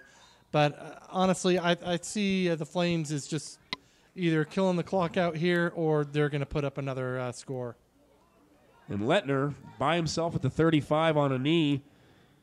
And, yeah, mentally and emotionally, he's going to have to get it together in the second half. Flag down on the field at the false start. 36, 5 yards. Back him up, the Flames. Keep backing them up. We'll take that. It doesn't bother me so much when the other team false starts. No. Yeah. And another thing, too, on the defensive side is we were talking about turnovers. This is a prime opportunity for Metro State to punch the ball or jar the ball loose, something, anything positive that they could do to get the ball away from the Flames. But they've got to get pressure on the quarterback, Jones. Yeah, I mean, not done that. And there's a hold right there by the Flames and plenty of room for Jones, and he's going to run all the way down. And that was not called. How was that not called? There was a hold by the Flames offensive lineman there, and that was really obvious. I mean, we're practically in another time zone and saw that. Another zip code. 47, 46, 45. Clock continues to run, and the Flames, a flag comes down. Illegal substitution on the Flames. They'll back them up. 45.5 ticks. This is turning into a very intriguing first half here at Shea Stadium. Yeah, that should have been a hold. They should be back at the 50 right now, or the 49-yard line. I would agree. And the clock continues to run. Yeah. They had a 10-second runoff. Yep. So 35.4. They're going to lose some seconds there. So Metro State knows, hey, hold them here, guys. They're down 22. Now, they definitely didn't want to give up that safety. No. That hurt. That really hurt at the end there. But still, they're very much still in the football game. That's the thing. They're their own worst enemy. But offensively, with Jeff Lettner, with the way he's playing, if he doesn't make a turnaround in the second half, they're going to have to find a way to run the football, Eric. Yeah. That's just bottom line. You know, and more importantly than a turnaround, he can't make a turnover. No. You take that turnover away that turned into a touchdown for the Flames, this is still pretty much a tie football game. Yeah, and that turnover, both turnovers on Lettner. Yeah. One was a bad snap, so you could say, okay, maybe that's part. The other was a pick. Center, and the other one was a pick. So if he can play mistake-free in the second half and not have any turnovers, just mistake-free, and you can get the rest of the guys to stop with the false starts. Yes. Oh, my goodness. Those have killed him. Yeah. You know? And it looked like those two things, and this is a different football game. Like, literally night and day different football game because they're not losing all of that yardage that they've gained. You know, then the score is probably they're up by 7 as opposed to down by 8. Yep. And you look at it, 35.2 ticks left in the first half. Metro State's defense has carried this football team most of this season, and now in this last second half coming up of the regular season, it's time for that offense to come alive. It really has to be time to come alive. And Erik Marshall, really, you know, it's not his fault, but you really can't put a lot on his shoulders right now, Eric, because he's got a weak ankle right now, and he's not able to do the things he's normally able to do. You got to look at Knox and who's the other back? Nixon. Those guys have to step up. It's next man up. Somebody make a play. Yep, even Yakavetta. Yep, somebody's got to start making plays. So, although Yakavetta would be out of motion, not just lining up in the backfield. Yeah, it's just that's not bad his news thing. Bears. Yeah. Yep. So here we go. Motion for the Flames. Jones out of the gun. A back behind him. It's Green. Jones has got time. He wants to go downtown. Fires it, and it was caught for the touchdown. Are you kidding me?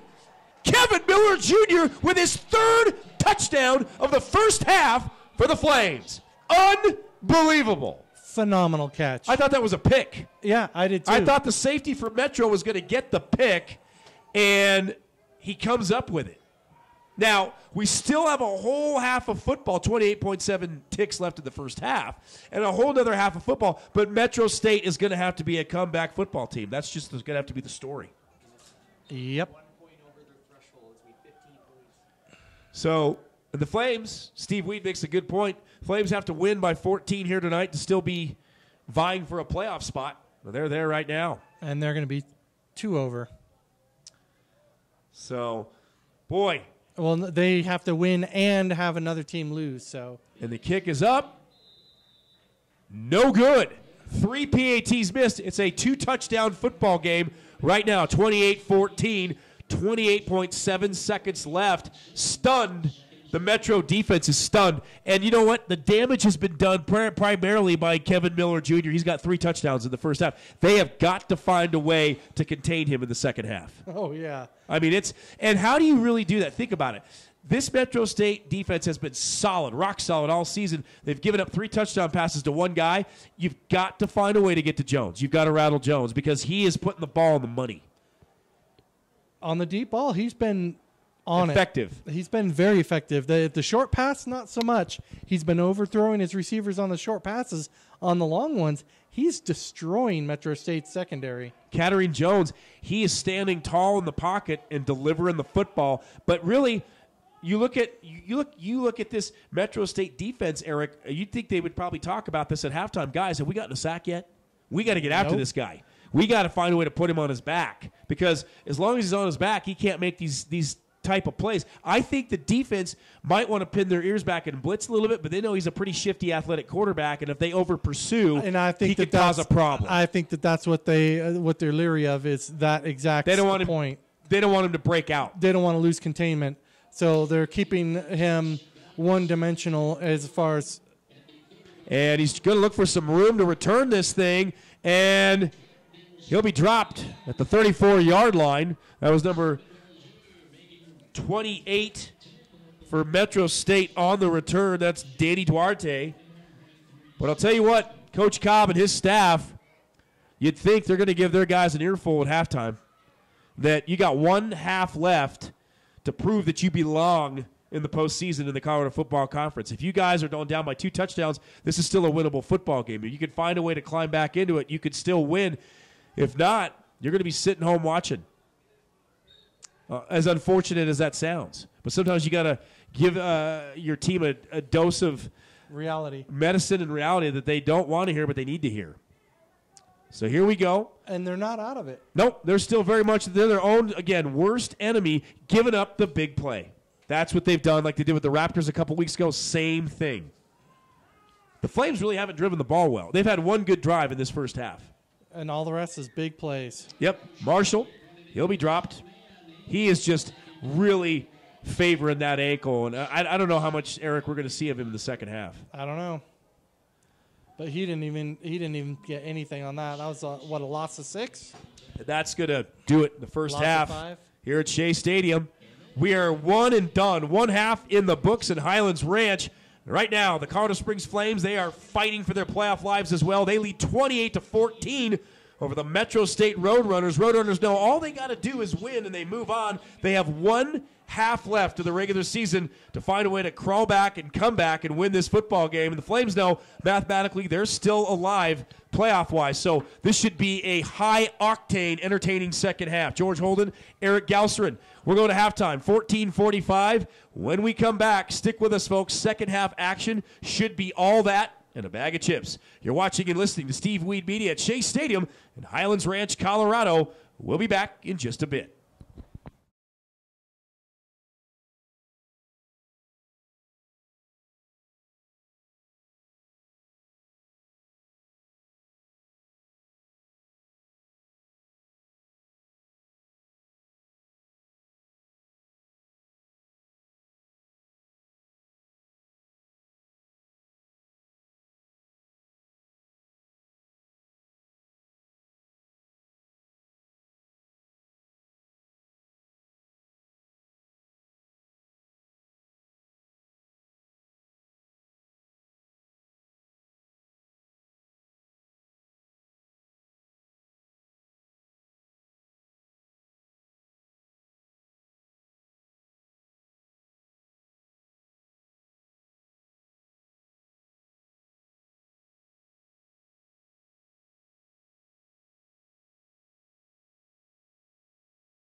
Welcome back, everybody. Second half action here at Shea Stadium in Highlands Ranch, Colorado. Semi-pro football. This is the final regular season game. Final half, most likely for one of these teams, Eric. The home team, Metro State, jumped out in the first half. In case you're joining us, they score in the very first play from scrimmage on a pitch and catch, beautifully executed.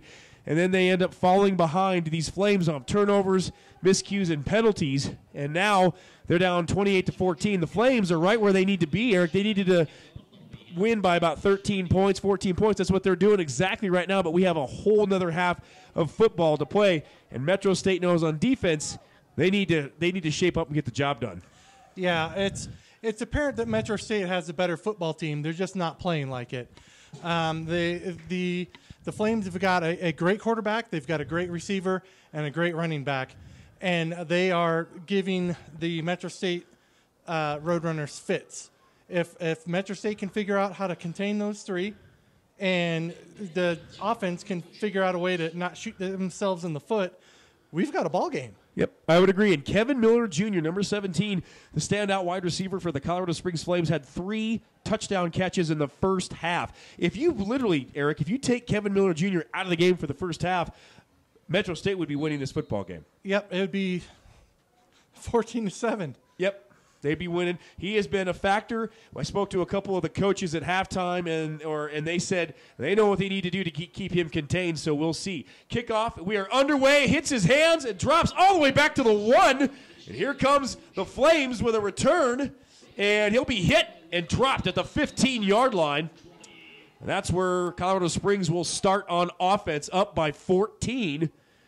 Metro State, this is really, Metro State has given up all season. We saw against the Raptors and this game where they actually gave up big plays. Drives, they didn't have drives. The ball wasn't pushed down their throat. They just gave up big-time scores. So if they can find a way to, like you said, to sew that up in the second half, contain 17, know where he is, and we even heard their coordinator at halftime said, I want a body on him at all times.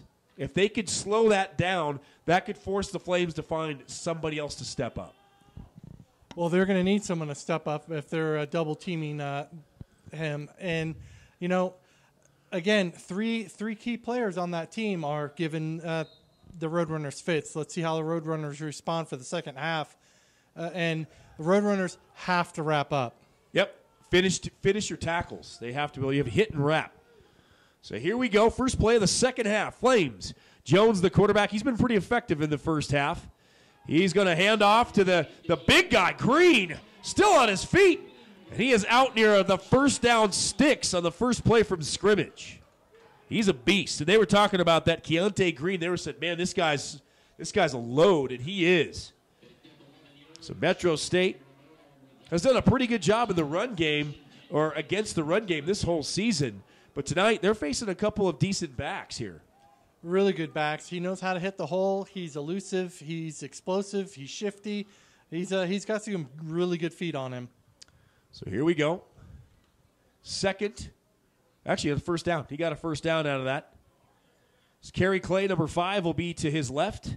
Another back to his right. And Twins receivers to the far side. One receiver split to the near side. Jones, he'll hand off to Clay. And Clay will try to get. He breaks a tackle. Clay is tough to bring down, but they get him back at the 29-yard line. That was a lot of running for 2.5 yards. Yep. He had a couple of really good runs in the first half on end arounds where he should have been tackled in the backfield and turned it into a positive gain. So Metro State, we know the defense is talented. They can make big plays, but you've got 1 half left. That's reality for this entire football season. This is the 9th game of the season, and if they want to play next week in Greeley, they got to find a way to come back here tonight. Yeah, they've got 30 minutes to play 60 more. Yep. Good way to put it. So here we go. Jones out of the gun, a back to each side. Jones is pretty good quarter. He's run the option. He throws well. He's got good feet. The handoff, and the ball is on the turf. And does Metro State get it? The Flames will get it first. And my heart stopped for a second because I thought Metro State got the turnover. And that was the Metro State defense that was there was number 36. And quarterback was down, and he's going to the sideline. Jones, oh, that's a That's a big hit for the Flames. Jones, he's a good quarterback. Checking in is number 21 for the Flames. That's Derrick Williams from Colorado Springs. He will check in for the starter, Jones. We'll see if Jones stays out or is this just a series. We'll see. So Metro State's defense could be licking their chops right now, Eric. A brand new quarterback, his first snap of this football game, and his team leads by 2 touchdowns. The snap, the handoff through the middle. Green is still, and they're going to wrap him up at the 30-yard line. Good defensive tackling, swarm tackling by Metro State. Slow him down and swarm. Yep.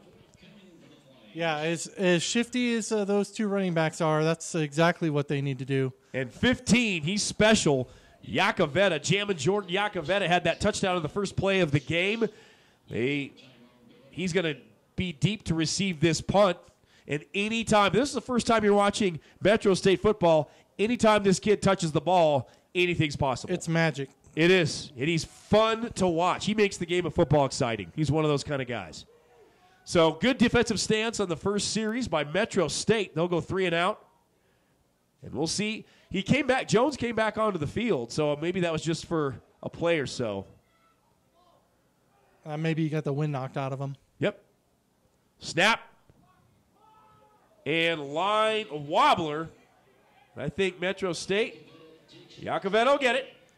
He's looking to. Oh! Yakavetta! Here he goes! Yakavetta out to the 46-yard line. Made 6 guys miss. Wow. 6 guys. Oh, that was. Your heart stops every time this guy touches the football. And he's got to. Look at it. He's favoring his left leg. That's not good. Hopping off the field. No, that is not good. Yeah, that could hurt. That could hurt this football team. And now his teammates are helping him off the field. That is not a good sign for Metro State. Hopefully, he'll be okay. What a great punt return by Jordan Yakavetta. They got the ball to the 45-yard line. They got work to do on offense. And Jeff Lettner, what we talked about before in the first half, he needs to do a gut check at halftime and come back out and play his game. We'll see what they do. And we'll see if the Metro State Roadrunners want to try to go back to the ground and establish something. And Erik Marshall is in the football game, number 39. And so is Knox. So they were talking about going with a 2-back set. That's what they're doing. Yeah, I think it's a smart move. It is. I think what Lettner needs is he needs some reassurance. Yep. Lettner, he'll hand off. Knox the play looked good, and he lost his footing. At about the 44, he might make it back to the line of scrimmage, 2nd down. Yeah, he lost maybe a foot. Man. So still 2nd and 10. May as well have been an incomplete pass. Yep. Yakavetta still down on the sidelines. On his back, and they're checking that. Does it look like his ankle? It's a lower extremity. Yep. Well, let's see. Yeah, they're like his foot. They're taping the foot, the ankle. So this is a kid that leaves it all out there. And maybe he got a cleat on the top of his foot. That would be my guess that one of those guys got when he was going down. That hurts. Lettner, he'll hand off to Marshall. Marshall with that big body bruises out to the 50-yard line. Should be 3rd and 5. That's what Metro State should be able to make their living on in this second half. So let's see. They got to, and it comes down to when you got a football team and you look at the scenario here, they're fighting for their playoff lives. They know they got a less than a half left of football to go, down by 2 touchdowns. You don't look at the clock. You don't do any of that. You look at one play at a time and how do we move the sticks? How do we keep moving the sticks? Touchdowns and scores will come, but you got to find a way to move the sticks. Yep. Don't try to make it all up in one play, just one play at a time. Execute, execute, execute. Lettner out of the gun. Marshall and Knox to either side of him. Twins receivers to the near side. One split by himself to our side. Lettner's looking. Fires. Got his receiver! And he's still on his feet. Fighting for yardage. Tuck that ball. And he's all the way out to the 35. He is in Flames territory. 1st down, Metro State. I want to say that was number 18 on the reception. And that is James Chapman. Great pitch and catch. Lettner threw a dart down there right on the money. And that's a great throw to get him back in rhythm. Yep, and he had the protection that he needed. And I think that's going to be the key to the game. He's just going to have 2 backs on either side of him. He just needs that insurance that he's not going to get clobbered. And that it's night and day when he's got the twin backs next to him, how he performs. Yep. So here we go. Motion across. Lettner out of the gun. Snap. Handoff to Knox. Knox looking for room. Good defense by the Flames. They pursue it. And they get him down. It'll be second down, Metro State. Yeah, it looks like he lost one on the play. So 2nd and 11. So it looked like they're trying to do sweeps and end arounds and those kind of things. But, you know, at some point, Eric, you do have to get back to that tween the tackle, ground and pound stuff.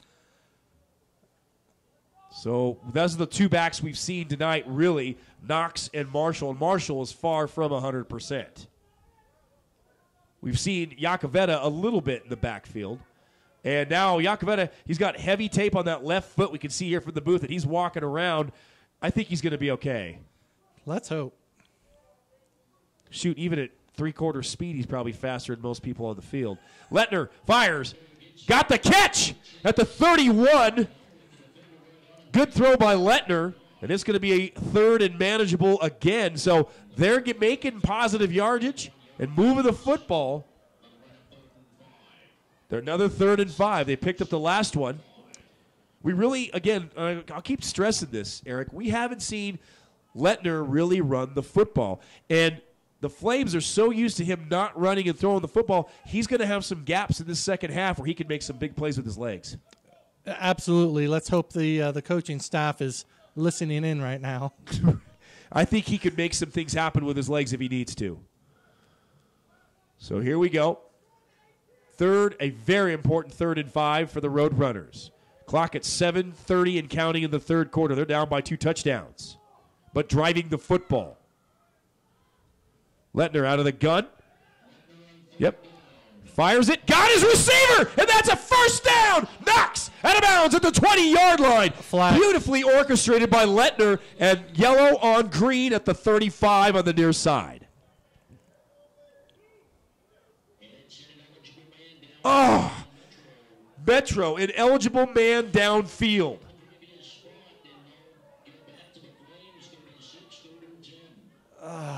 Wow, that was a beautiful play. And Knox makes a great catch, gets out to the sideline, gets out of bounds at the 20, and an eligible man downfield. There's, I'll tell you right now, tonight, Metro State is losing the penalty battle. Big time. And it's costing them points. Yep, and opportunities over and over.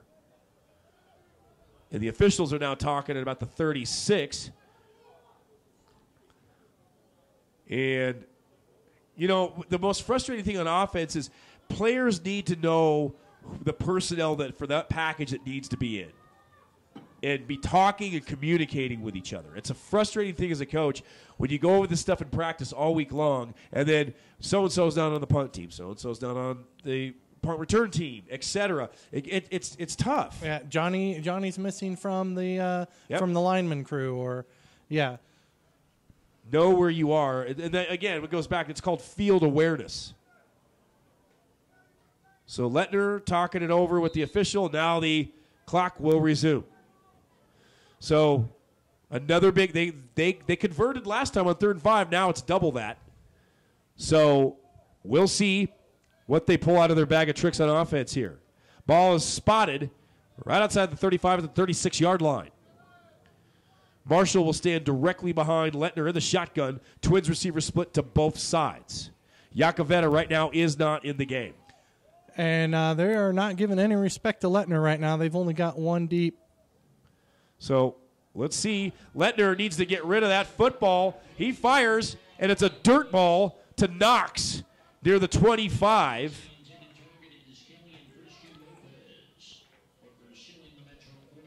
I'll tell you, Lettner, they're trying to roll him and boot him, which I agree with. But at the same time, with the layered routes, he's got to make his decision. When he sprints to 7 and attacks at 5, when you sprint back to 7 yards, you got to know pretty much where you're going when you come back to attack at 5. So that's a split-second type choice and decision. And we'll see if this is 4th down, I believe. Yep. And it looks like he's going to punt. It'll be a pooch punt down here. Yeah, by the time you get to that hash mark, you should be unloading that ball to whoever you're unloading it to. So, yep. So there's one man deep for the Flames at the 5. And Lettner loses control of the football, and he fires it, and it's intercepted. And he's still on his feet and dropped at the 34. So another turnover by the Metro State Roadrunners, the 3rd one of the night. And a flag down. And we'll see what the flag is for. The snap came out of there. Metro, another ineligible man downfield. And they're going to decline that. Wow. And Lettner was looking good on some of those throws. And I think there was a bad snap there. Tried to do what he could with the football. Yeah, and you notice he didn't have the 2 backs in the back. Yeah. He just needs to keep 2 backs for the rest of the game back there with him on either side. The defense is going to, in order for Metro at this stage, Eric, to win the game, the defense is going to have to make plays to win this football game. Yep, they're going to have to come up with a strip score or a pick score. Jones is back in, number 4, the quarterback for the Flames. He exited on the last series. They had the ball for about a play, but he's fine now. He's stepping. He's got time to throw again, and another pass and dropped. Number 12, Steven Belizaire out of Orlando, Florida, right in the chest. He had it. It drops. 2nd down and 10. Yeah, that was Flames. Just barely behind him, and he was trying to run upfield before he had that ball tucked away. And again, Jones they haven't gotten pressure on him. No, they have not at all the entire game, and I don't know that that's by design. I think because they probably are aware of the fact that he is a highly mobile quarterback. They just want to keep him contained and deal with the ramifications of that. At least they're not going to let him burn them for yardage himself. Twins receivers to the near side. He'll hand off through the middle to Green, and he bounces off tacklers, still on his feet, cuts inside the 40 to the 41-yard line. I thought they had him in the backfield, but this kid is a bruiser. And that's Keontae Green, 220 pounds, runs like it. He runs like he's 250. Man, those legs never stop moving. I think that's what makes him so hard to bring down. Yep, and that's what you love if you're a coach. You coach that, and that's what you expect out of your players. He's executing. He's getting the job done for the Flames. He reminds me, his running style, of a guy that played running back for a long time for the Pittsburgh Steelers. You know what I'm talking about? Number 36, Bettis, Jerome Bettis. That kind of body style. Bruising back. Yeah, short legs, but really powerful. So here we go. Jones out of the gun. Ball's at the 41. He'll have plenty of time again. Fires near side, and the pass through the hands of the sure-handed Kevin Miller Jr. And the defensive back for Metro was right there. But Kevin Miller Jr., he is a really good receiver. I would say this season, so far, he and number 87 of the Raptors, Erik, are the 2 best receivers I've seen in this league. Oh, yeah. Very talented. Runs really good routes. He's strong. He's got good hands. And, he dropped it there, but good defensive play by Metro. Well, and Iacovetta, you forgot him. Yeah, and Iacovetta. It's pure. But Iacovetta to me he's a slot receiver, defensive. He can play it all. Yeah. He's a skilled guy. So it is punting time. Another stop by Metro. And a wobbler, but it goes far side. Picked up by Metro State. He's out to the 32. Good return. 5:15 left in the third quarter. Scoreless in the third quarter so far. And the Flames continue to hang on to a 2-touchdown lead. Let's see if Metro State can get something going this time around. They have got to score on this drive. Time is becoming a factor. They have this and an entire fourth quarter, but really, barring a few plays on the first drive they had the ball, they really haven't done a whole lot on the offensive side. No, and they've had the illegal man downfield and the false starts and just penalties and penalties and more penalties, and that has really made a difference in this football game. Yeah, and it's robbed them of a lot of yardage that they've negated. I would agree. You know, coming out in the beginning of this game, they score the very first play of this football game. Lettner to Yakoveta, and a beautiful play down the far sideline, breaks tackles, gets to the end zone, and I thought, wow, they're going to really open up a can on the offensive side. And then penalties and turnovers change things. In a hurry. So, out of the gun. Is this Lettner out of the gun? It's not Lettner. It's Knox in the backfield. They're running a wildcat, Eric. That's nice to see. And I mentioned, remember, in the first half about a little bit of wildcat. You get a guy like Knox. I think they're realizing, too, that Lettner, he's not consistent throwing the football in this game, and you're trying to get to the playoffs, and you got to make a change at some point. Yeah, he had an opportunity on that first drive. And so now they're going with Aaron Knox at quarterback. Lettner is in the slot. He's the inside receiver at the 30. So how great would it be for a trick play right now? And actually, it's Knox and Marshall in the backfield. Like a flea flicker. Knox is a lefty, and Knox to the 40, to the 50. Knox cuts back out of the 40-yard line, and he's into Flames territory. So you talk about making an adjustment for the Flames on defense. They're pulling out the stops on offense, Metro State. 30-yard run. And Knox, and here's another thing, Eric. He's a lefty. That could cause problems for the defense. Oh, yeah, because he can throw down the left side where they're not used to having a cover down there. Timeout on the field. I think the Flames are going to take it to try to figure out what's going on here, but they you mean to catch their breath. Yeah, Metro State may be on to something. 28-14, 4:24 left in the third quarter. Metro State going out of a wildcat. This one should come down to a wild finish. George Holden, Eric Galsred. You're watching and listening to Steve Weed Media from Shea Stadium and Highlands Ranch. It's CFC football. Stay with us, folks. We'll be back in a bit.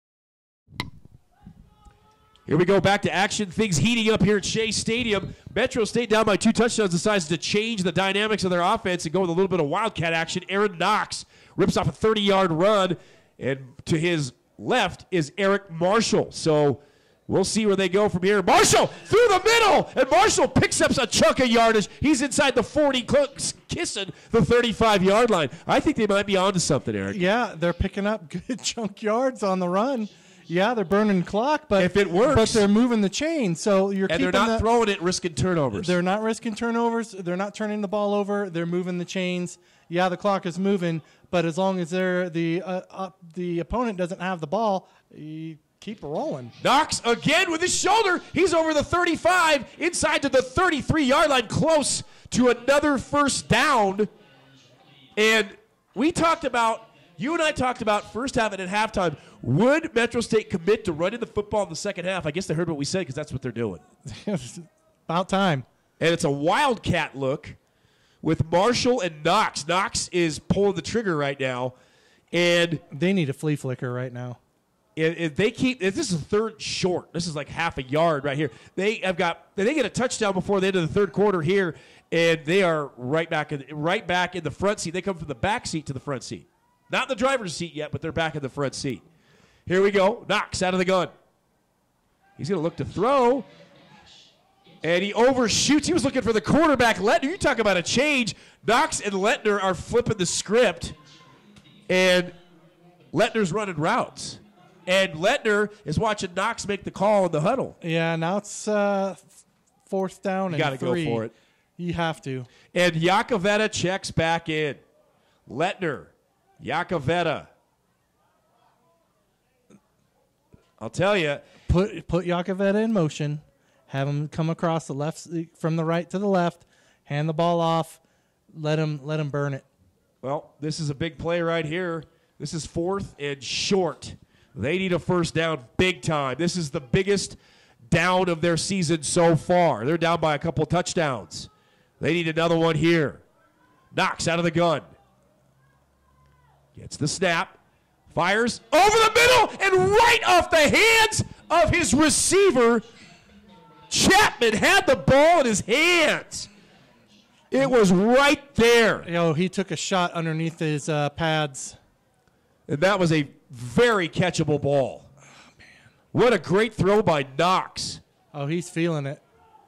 He probably got a broken rib on that. No, it's Chapman, number 18.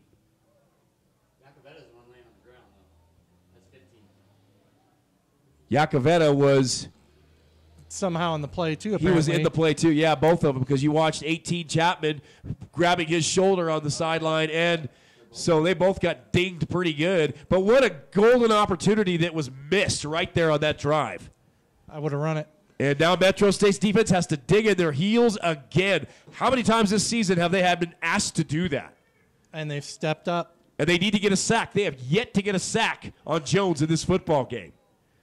And the pitch, and it's on the ground, and Clay's going to fall on it. They lose yards back to the 20, under 3 minutes and rolling in the third quarter. 14-yard loss. And just to let you folks know, so far in this game, the Flames have caused 3 turnovers. Metro has still goose-egged. They have not come up with a turnover. They need one in this football game. And now it's the best opportunity that they've had all night for one. Great opportunity right here for them to do that. And, again, I like what Coach Cobb and his crew have done with Aaron Knox out of that Wildcat. That's effective. It works. And if they can find a way to get the football down here or get a stop down here, get a touchdown and pull it within 7, this is still a thriller of a game. Jones in the gun. Twins receivers to the near side. One split to the far side. Drops back. Still got time. Fires down the far sideline. Looking for his big target. And it'll be broken up by the secondary of Metro State. Yeah, they were out of bounds. That ball wasn't catchable. And I think they're on to number 17 by now. Oh, yeah.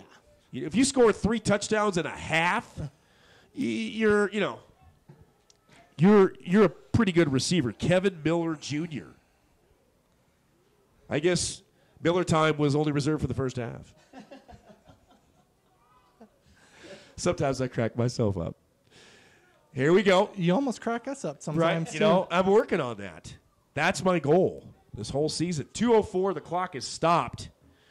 The Flames, and again, some certain things by this Metro State defense that we've grown accustomed to through the whole season have not happened yet in this contest. Turnovers and sacks. That's something they're pretty good at. Yep. They are getting some decent stops other than the big play. They tried to burn them again, and Metro State came up with another great stop. Let's hope they can get another 3 and out. It's Jones, 3rd and long. Got 3rd time. and forever. Fires over the middle. Got a receiver.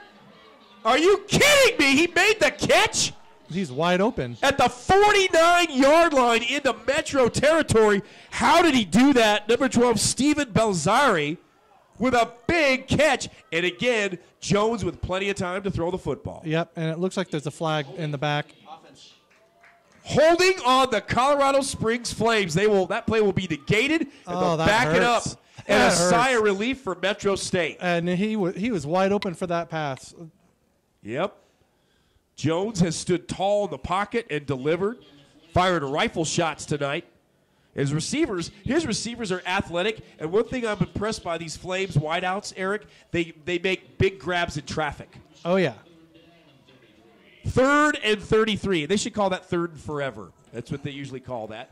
So right now, Metro State, pretty good position on defense. They need to be able to send people on 3rd and long. Yep. And get after Jones. Yep, just don't get beat by the deep ball. Cattery Jones. As long as you keep them in front of those sticks, you should be good. Tackle, tackle, tackle. Wrap up. So they had the completion, but it was a hold, and they back him up. Jones, he's going to get Oh, my gosh. They had him. Oh, and he gets put down hard at the 14-yard line. He took a rib shot, and it's going to be 4th and long for the Flames. And guess what? They're pinned back deep. Metro State should get pretty good field position. Yep, as long as they catch that ball and run with it. And number 19 will return the punt for Metro State. I want to say that's Trey Moeller. It is. Trey Moeller will be back at the 40, his own 48 for Metro. Clock under a minute and running in the third quarter. And Chapman's still on the sideline. Yep. And there was not a single point scored in this third quarter by either team.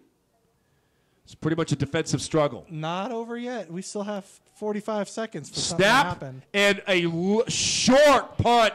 Bones, oh my gosh, what a bounce.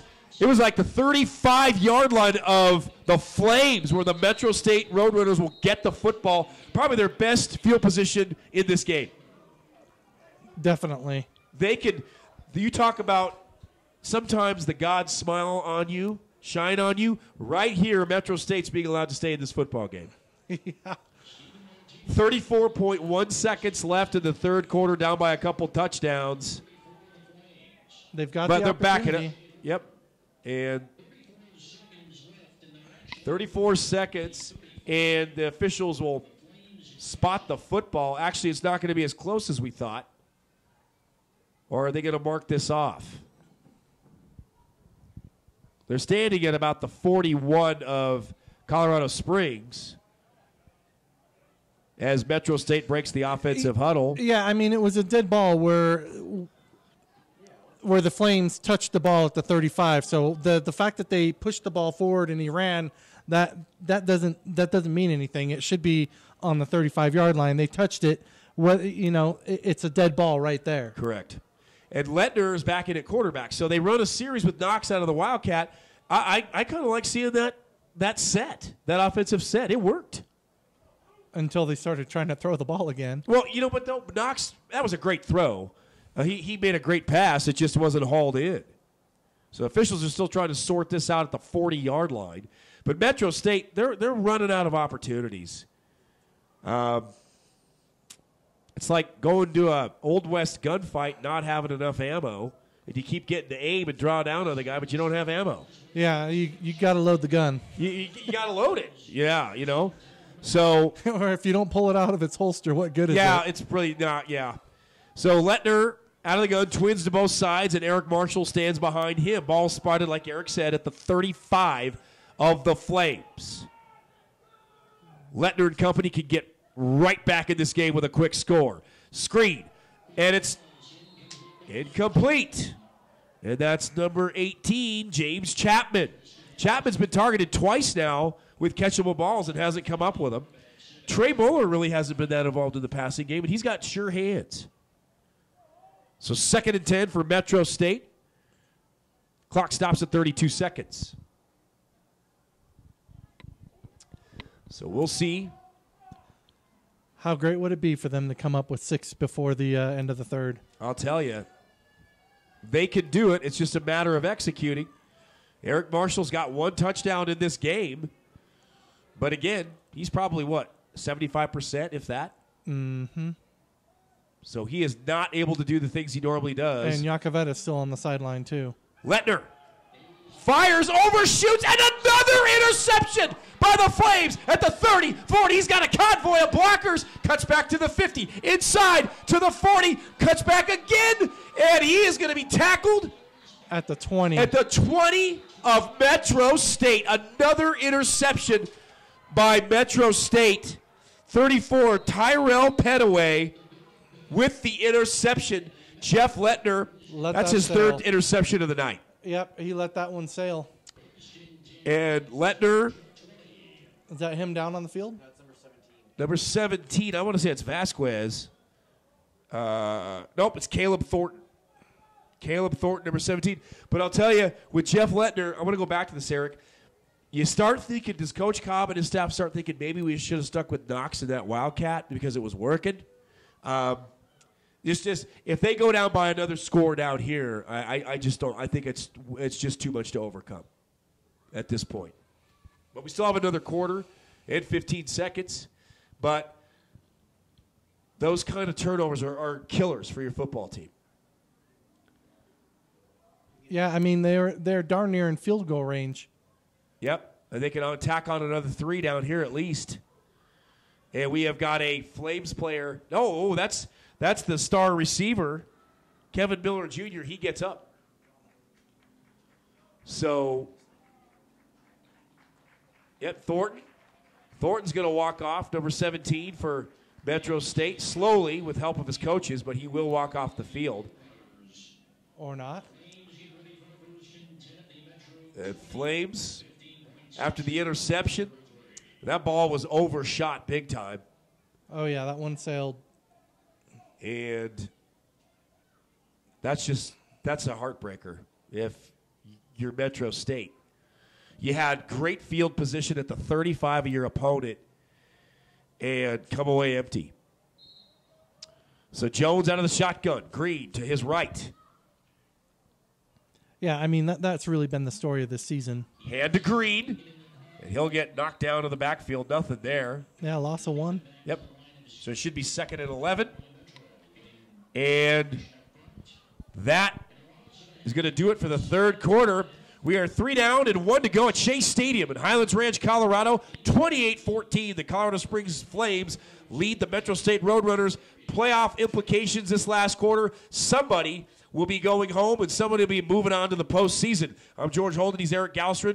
The fourth quarter fury straight ahead from Shea Stadium, Colorado Football Conference semi-pro in the state of Colorado. Stick with us, folks. The fourth quarter should be a dandy.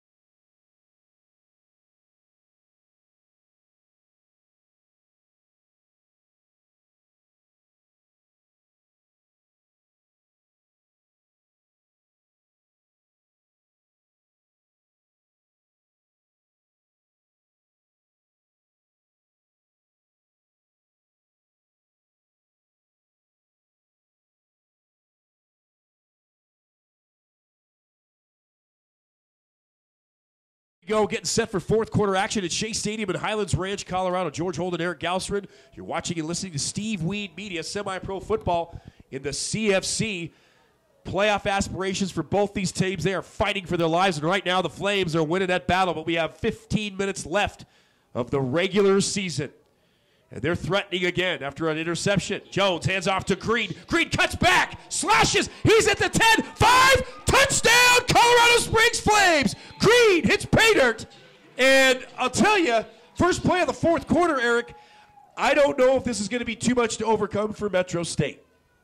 Well, they don't have to win the game as long as they can keep it close. But they've got to score. And that's what they're not doing. But I know what you're saying, mathematical equations to get in, but as a coach and as a player, that shouldn't be the way that you want to get in. No, it's simple. absolutely We got to not. go out and win. Yeah. And right now, the turnovers, they're down by 20, have killed them. Killing them. 4 turnovers by Metro State. The Flames have not turned the football over once in this game, and that's really been the story. Yeah, and 3 out of the 4 turnovers come up with points. Yep. That's the whole thing. When you create turnovers, you generate points. That's the thing. And the whole thing about getting turnovers is if you come away empty, they're all for naught, but the Flames have capitalized on that tonight in a big way. Oh, yeah, 3 out of 4 times. 75% of the time, I'll take that. And the Flames are going to go for 2 here instead of they've missed 3 PATs. They'll go. Jones will look, fires in the end zone, pass knocked away. They'll miss it. So it'll be a 20-point lead for the Flames over the Roadrunners. And Metro State will go back on offense and get this kick return. And I'll tell you, if you're down on the sideline as a player for Metro State, you got to think back to the 3 quarters where you had missed plays and missed opportunities and penalties and all that and say, we got to forget about that and put this car into forward motion and go. Keep on moving. Yep. And They've got to use everybody. Or Yakavetta. as Nemo's counterpart would say, keep on swimming. Yep. Nemo's counterpart. Yakavetta, Knox. And I'm interested to see if will Metro State go back to the Wildcat or will they stick with Jeff Lettner? We'll see. Lettner's on the sideline, but we'll see if he goes back into the game at quarterback or he was playing slot receiver earlier. So this is painful on the defensive side for Metro State because the offense turning the football over has put them in bad spots. Every time. And you said 21 points off turnovers. So the Flames kick off, and it's picked up at the 12. Here comes Metro through the middle, over the 30, out to the 33-yard line, and that's where the Roadrunners will start. And a flag, yellow on green, at the 31-yard line on the near side. Late hit, maybe? And illegal block? They're pointing, Metro's clapping, pointing the other way. I thought it might be a face mask. Oh, could be. We'll see what they call here. And Lettner's back in. I'm telling you, he's got 14-46 to make plays for his offense. And take what the defense gives him and allow the game to kind of flow and open up. A face mask, a 15-yarder. So another little kudo for Metro State to build on. So let's see. And with Lettner, if I was coaching again, I'd be telling this guy, take care of the football down here. If you're not sure about it, don't pull the trigger if you're not sure. You got to make plays. And another thing you might want to see Jeff Lettner do down here is start making plays with his legs. When there's nothing downfield, take what you can get with your legs. Run. And he's got speed. Yep. He's got elusive speed. People think he's got got an angle on him, and he runs right by him because he's actually quicker than he looks. Yep. His speed's deceptive. So Marshall behind him, Twins receivers split to both sides, balls out, clear out at the 48-yard line. And they're going to hand off to Marshall. Marshall, he kind of dances a little bit, puts his shoulder down. And he's not they got to stop. No, they need to stop running him to the side and run him straight up the middle. That's the only way they're going to get yards with him. And they just took a loss of one? Yep. And I'd like to see, you'd like to see Knox back in the football game. Yeah. I'm not sure if he's in there or not right now. But he is an effective runner. Is that Yakavetta on your side? Yakavetta, he was taped up. I'm looking for him. He's sitting on the bench. He's on the bench. Oh, yeah, there he is. Below. I see him. Yep, right next to the 50-yard line. So Lettner, and he hits his receiver and stays on his feet, but a pretty good toss by Lettner. So 3rd and a yard and a half. Yep. So run it straight up the gut. Yep, and don't worry about getting to the red zone and all that. Just worry about getting this yard and a half that you've got to get. So Yakavetta not in. Knox is on the bench. Yakovetta's on the bench. Marshall's not at 100%. Some of these three key guys you want the ball in their hands are not available right now. That hurts. And is Chapman in? We'll see here as they break it. Marshall, he'll be behind Lettner again. They are into Flames territory. 3rd and short. And they got a mountain to climb. They have opportunities to do it, but they've got to start right here. The toss. Marshall's going to try to beat him to the corner. Marshall's not going to get there. Why? That's a loss of a chunk. Now they're kicking. Or going for it. Not quite sure on a bad ankle running a toss there. They're running out of options. You need 3 yards. You run them straight up the middle. Yep. And number 20. At least that way he's able to generate some speed going straight forward. He's not putting undue stress on his ankle. I don't understand why they tried 2 plays rolling to the outside with him. Like he literally, if you're going to do it the opposite way.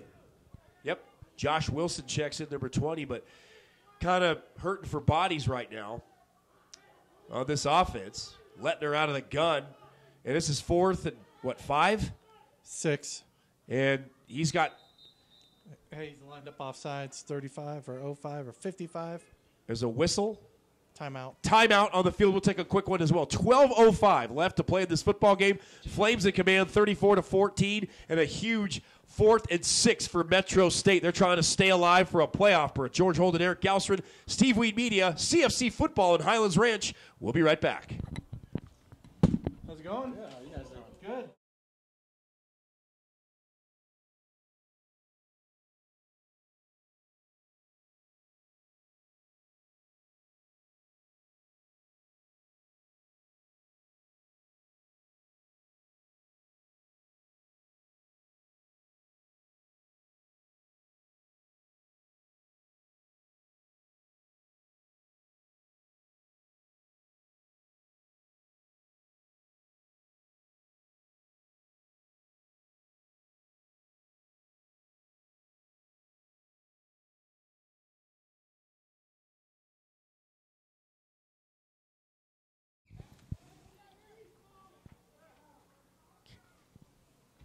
Back to action here.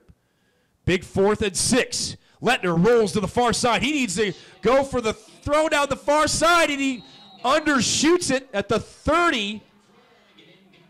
On the far side, it's incomplete, and the ball will be turned over to the Colorado Springs Flames. That should have been pass interference. Yeah, that could have gone either way there. We just, from the head of the CFC, Eric Chacon just came up and gave us some updates on scores. The Raptors, the final over the Wildfire, 42-0. The Wildfire, they went 0-9 on the season looking for bodies. The Nightmare all over the Rage, 62-0. They blank them. The interesting here, the only undefeated team of the CFC, Eric, the Sharks, 14-3 over the Pirates. That was a hard-fought football game. Yep. And I would venture to say Pirates had their share of penalties, which probably kept them from winning that. Probably. And the Eagles in the second half taking care of UCCS so far, 31-14. That means most likely UCCS will finish up 1-8. And that Nightmare Rage game, that's obviously not indicative of the Rage. They just lost their starting quarterback last week with a broken leg. So, yeah, that was obviously not indicative of what we typically see out of the Rage. So, not shocked by the score when you're missing your starting quarterback. It changes things. A lot. Especially as good as he was. Yes. And then you look at, again, UCCS. They were one of the new teams this year. The Sharks, UCCS, and the Wildfire. And ironically, UCCS finishes 1-8. The Wildfire finish 0-9. And the Sharks, the other new team, is the only undefeated team at 8-0. Or actually, they'll be 9. They're 9-0. The only team to finish undefeated. They're the number 1 seed in this conference. Ball's on the turf, but Jones picks it up. Still on his feet. Takes a shot. And we've got a flag back at the 49. Wow. I thought Jones was down. I did too. And he just kept going. And we have an injured player, it looks like, at the 43. Did he? Flag down, and like you said. Nope, he's up. Hold on the Flames. It'll take away another big play for them. Hey. They lead by 20 with 11-10. It's still doable. It is. And yep. But Metro State, they've got to get, for example, my question is, why is number 5 Aaron Knox that last offensive series on the bench? Why is he not in the football game? I don't know. Erik Marshall, just not effective. He's injured, and he's just not able to do a lot. Okay, so we're backing these guys up. Defense is doing their thing again.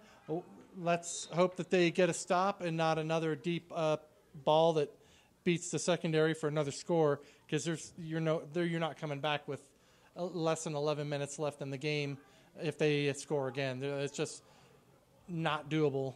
Nope.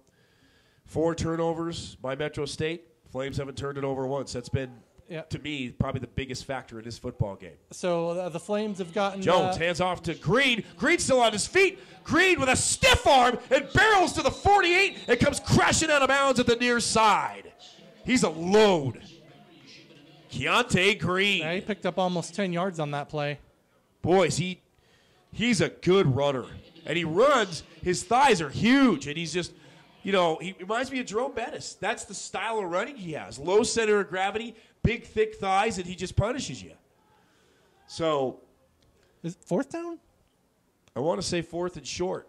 Ball's at the 47 of Metro State. 4th and 5 or 3rd and 5? Yep. 3rd and short. Well, 3rd and 3. 3rd and 4. 3rd and 5. 3rd and 5. Let's see if they can do it. Clock is ticking away. Time is not the friend of Metro State. They have to decide they want to make plays or they don't want to go to the playoffs. It's that simple. It's that simple. Jones out of the gun. He hasn't been sacked yet tonight. Joe makes one man miss. A second man. The third gets over to the 34. I'm sorry, the 44. He made 3 guys miss.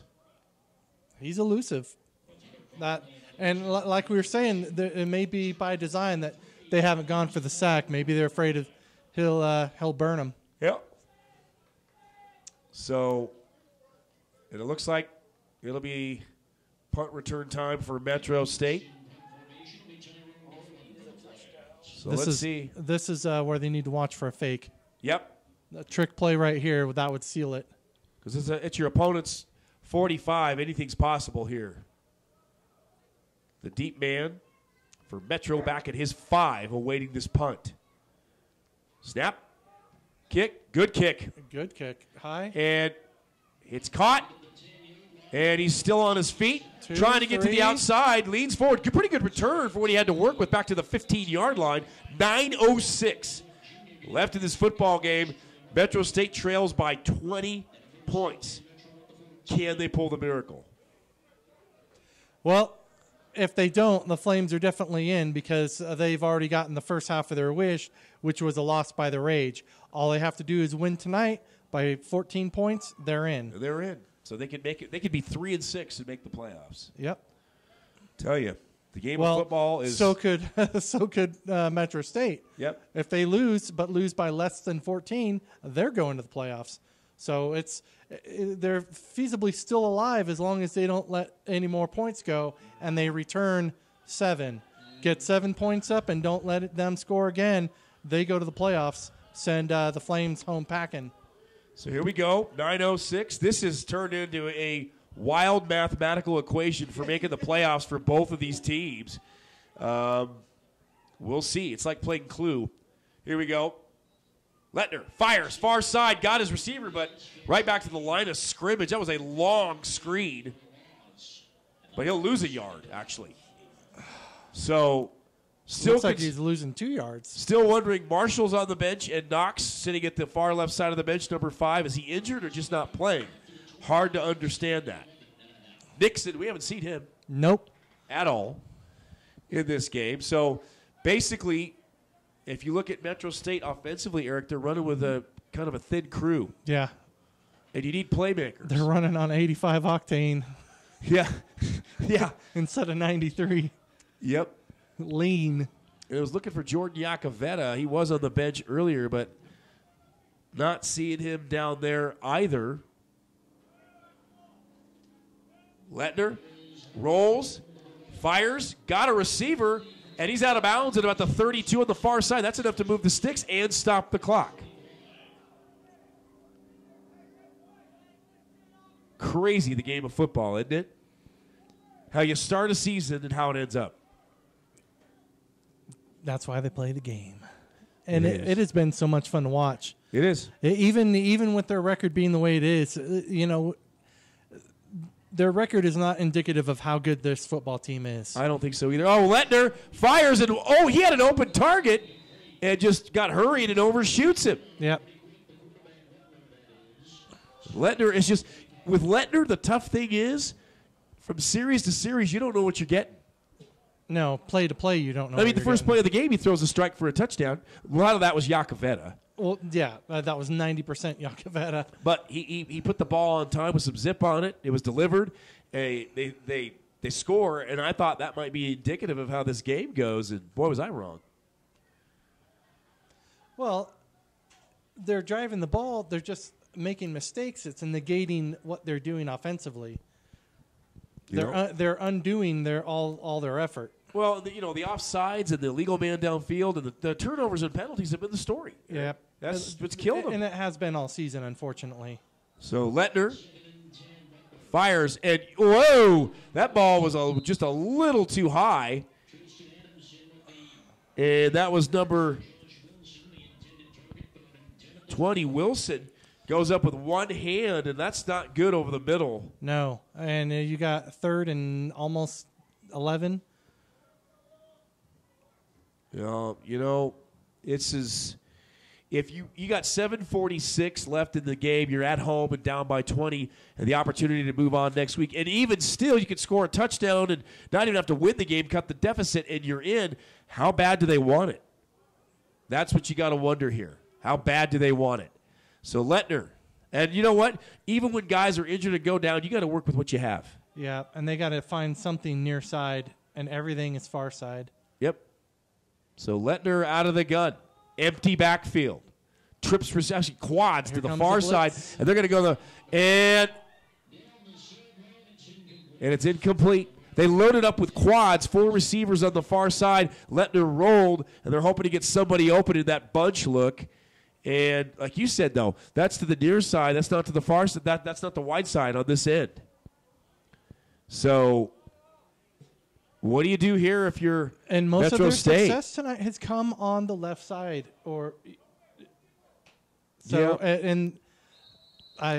it's and timeout.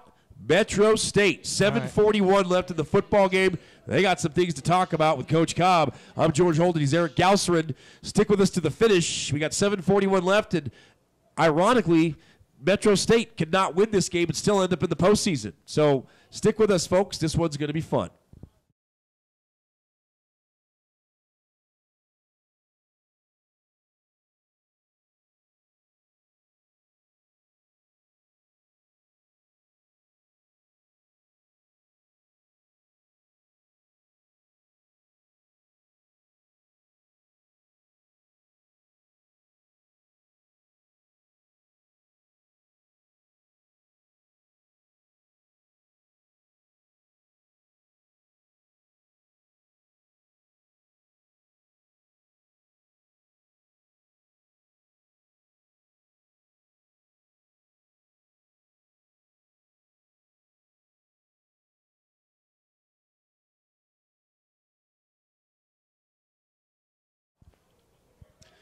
So here we go.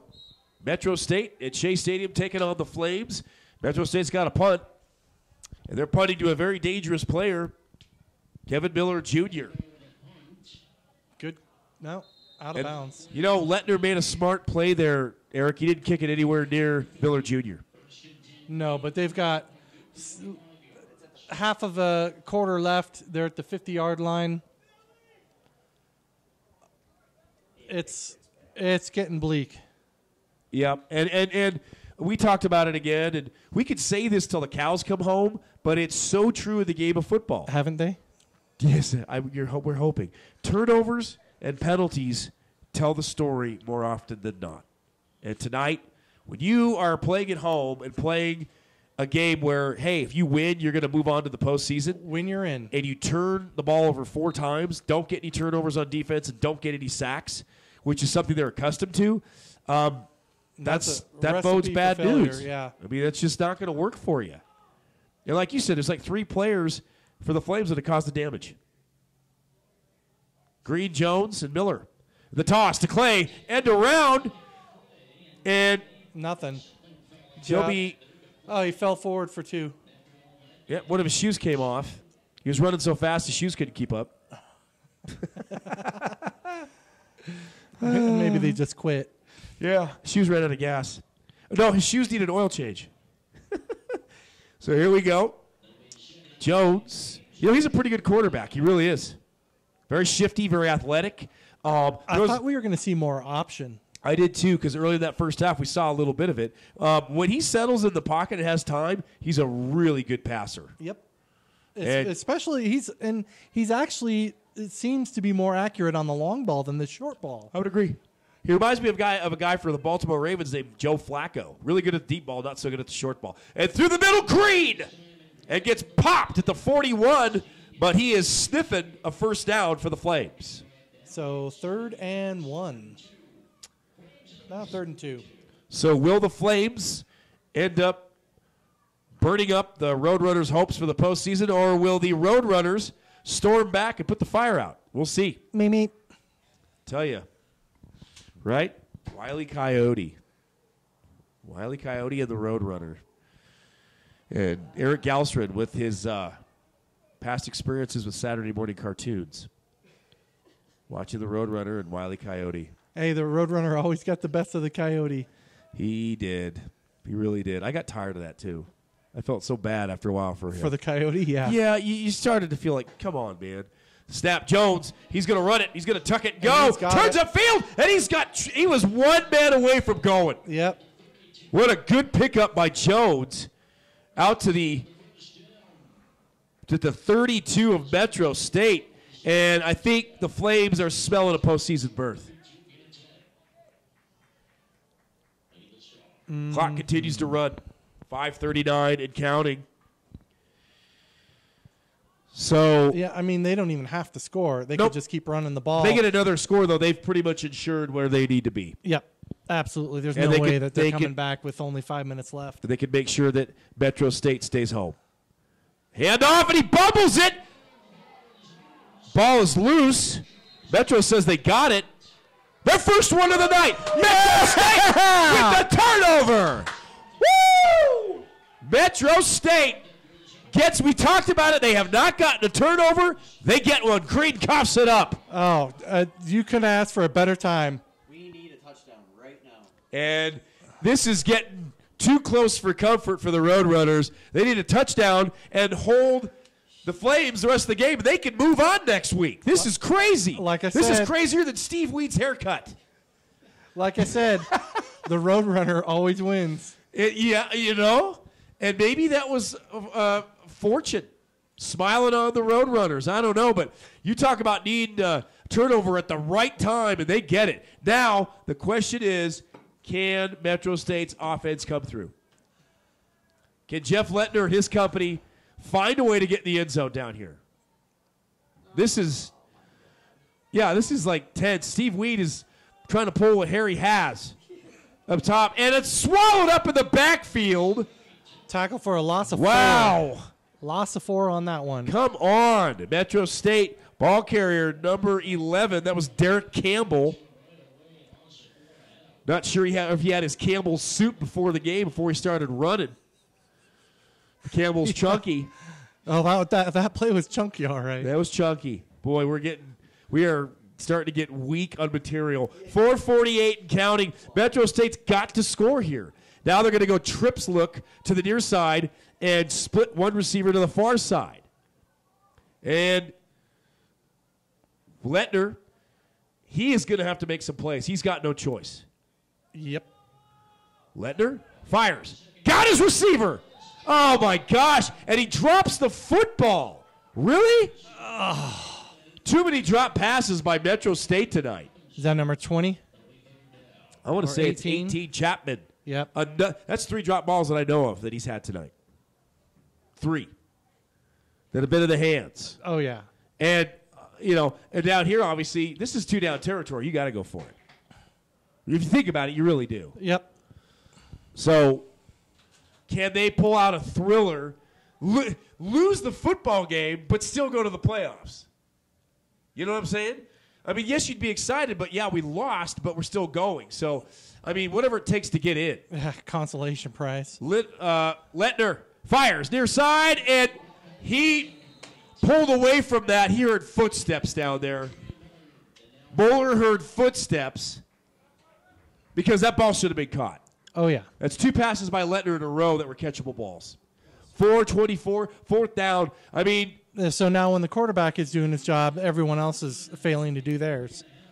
This is getting tough to. It's hard to watch. It is, because if you had number 15 in there, I'd feel better. Because if he gets an open space, that's going to be a touchdown. But he is not in the football game that I can see. I mean, yep, he's on the sidelines, standing with Knox. Yep. Their playmakers are on the bench. Lettner fires, and he overshoots. His target was open at the sticks, and he overshot him. He was right there at the sticks and threw the ball over his head. And that was Chapman again. Turnover on downs. And Lettner has just had a rough night. Other than that first TD pass and the first play from scrimmage, it's been rough tonight. And we thought there was hope when Metro State forces the turnover. Green coughs it up for the Flames, and there was still 5:11 left in the football game, plenty enough time to get a touchdown. And, I mean, yeah. It hurts. We kept talking about knocking on the door. But at this point, it's almost as if the analogy is Metro's been knocking on the door, and the Flames said, come in. But they didn't just take the knob, open it, and walk in. Yeah, they turn around and walk away. They said, hey, come in. It's open. So, Joe's flag. False start. I think that's false start. Yep, false start on the Flames. Stops the clock. Flames have to finish. That's the thing. And Metro State. And the Flames you figure the last few series by the Flames have been just as bad as Metro State's, with turnovers, with lack of execution, penalties backing up. They're giving Metro State every opportunity to get back in this game and maybe not win it, but at least knock them out of the playoffs or out of playoff contention. And Metro State has not capitalized on the opportunities that the Flames have given them, because the Flames are not playing good football either. Well, this is scary for Metro if you think about it. The Flames don't have everybody. I know. They don't have all their normal teammates personnel-wise, so this game could have been worse. Yeah, they're missing a little over a third of their personnel that are out in the field with the Army.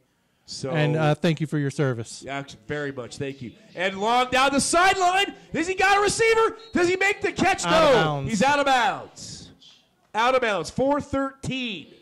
Can the Metro State defense get another stop and give a chance to Lettner? And he just stopped the clock again. And the offense. I mean, this just gets.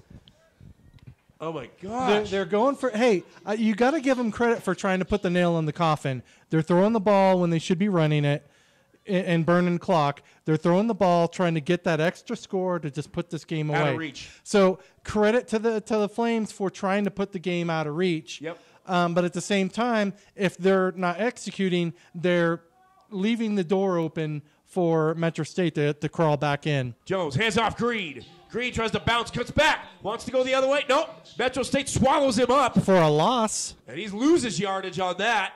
Clock ticks down to 4 minutes left in this contest. And it can't. The drama can't get any worse. I mean, think about it. This is 4-down territory for the Flames, really. It is. Because really, I don't think you're gonna be able to kick a field goal this far out. No. But you can't punt. So you're in that weird area of the football field where you got to make a decision, which is, hey, you know what? Even if we get a few yards out of it, so what? So clock continues, 3.5 minutes to go. It can't move fast enough for the Flames. Yeah, I mean, if you look at the scoreboard right now, Steve was just saying, the score is really 6-0 right now. Yep. That's a good point, Steve. Steve, the owner, operator, cameraman extraordinaire for the handoff, and he'll get thumped again. Quarterback was trying to keep it. Yep. He tried to keep it, and the running back kept it. Had he held on to that ball, he had daylight. Well, I think if you look at power, Green's going to win that with Jones if he wants to take that football. You think? Yeah, he's going to win it. He's going to take Jones with him. And he did. You see, he's dragging him with his arm. So counting down 2:50 to the 2-minute. We still have a 2-minute warning left. So this is 4th down, and Metro State knows we got to get a stop. If they give up a first down here, they're kicking. Yeah, well they're going to try to pin him. Timeout. Metro State will take one as well. 2:35 left in this football game. Still with a 2-minute warning remaining. 4th down for the Flames. They've got a punt and try to pin Metro back. George Holden, Eric Galsterin. Folks, this one is going to come right down to the wire. Metro State, Colorado Springs Flames, CFC football at Shea Stadium in Denver. We'll be back.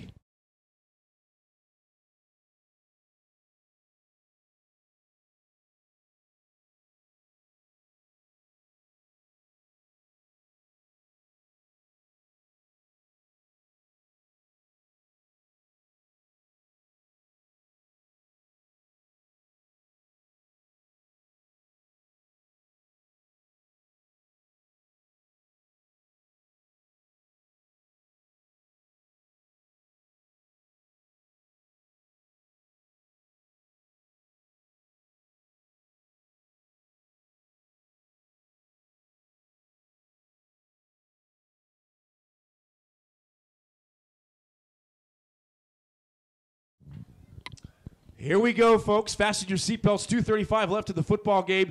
Playoff opportunities on the line. Still not decided. It's in doubt. Flames 4th down. They're going to punt. And Metro State's returner's back at his 5-yard line. If they score a touchdown and they are able to get a touchdown, get in the end zone, they could still make the playoffs and lose this game. Unbelievable. Flames want to put it out of reach. And there's the kick. Good kick. Let it go, let it go, let it go, let it go. And it's into there the you end go. zone. There you go. So All Metro right. started at the 25. They'll get the ball back at the 25 with 2:29. I think they've burned their timeouts. They have. They've burned. So this is all going to be about clock management and working sidelines. Yep. And it's a good thing he didn't try to return that ball because that would have been a huge mistake. Yep. And I'm still looking for Aaron Knox. He's on the sideline with Iacovetta. They're both standing there. Yep. And I understand with Jordan not being in the football game, but I'm not sure about Aaron Knox. Yeah, I'm not sure what the story is there. Maybe he rolled his ankle. I don't know. But I haven't seen him walk. I haven't seen him move. He's got his cleat off. Steve pointed out his right shoe. Okay, he's Yeah. injured. Iacovetta's injured. Marshall's injured. Wow. All your studs are not able to go out and play and perform. So if it's going to happen, they're going to need a little bit of luck. Not they just get a luck. touchdown. They need someone to step up. Yep, somebody's numbers got to get called, and they got to produce. 2:29 left. Metro State can score a touchdown and still find a way to get in the playoffs. Empty backfield. Lettner fires, and it's going to be almost intercepted. That ball was up in the air way too long. Lettner again let it go as he's going backwards. And underthrown, no less. Yep, he's Too much air under it, and that needed to be a laser. He's not stepping into his throws. No. He's going back while and that ball will float on you, and he keeps doing it. And that's something in the offseason he's going to have to fix. I think he's got some talent. He's got some skills you can work with. But in situations like this, when you get one-on-ones, if you got 4 wide receivers, somebody ought to get open. Lettner, 2nd and 10 from the 25. No protection, drops back, fires, got his target, and he's right at the sticks. I think he might have enough. Yep, he does. He's a first down. First down, 2:19. And they'll move him, 31-yard line, 32-yard line. And we still have a 2-minute warning in this game. Yep. So they can get this play off, get some positive yardage, and then they can regroup at the 2-minute warning. Lettner, 4 receivers again. Nobody with him in the backfield. Come on, call the play, call the play. Gets the snap. Lettner fires, and it was in the hands of his receiver, and he drops it. Again. And he's holding his right hamstring.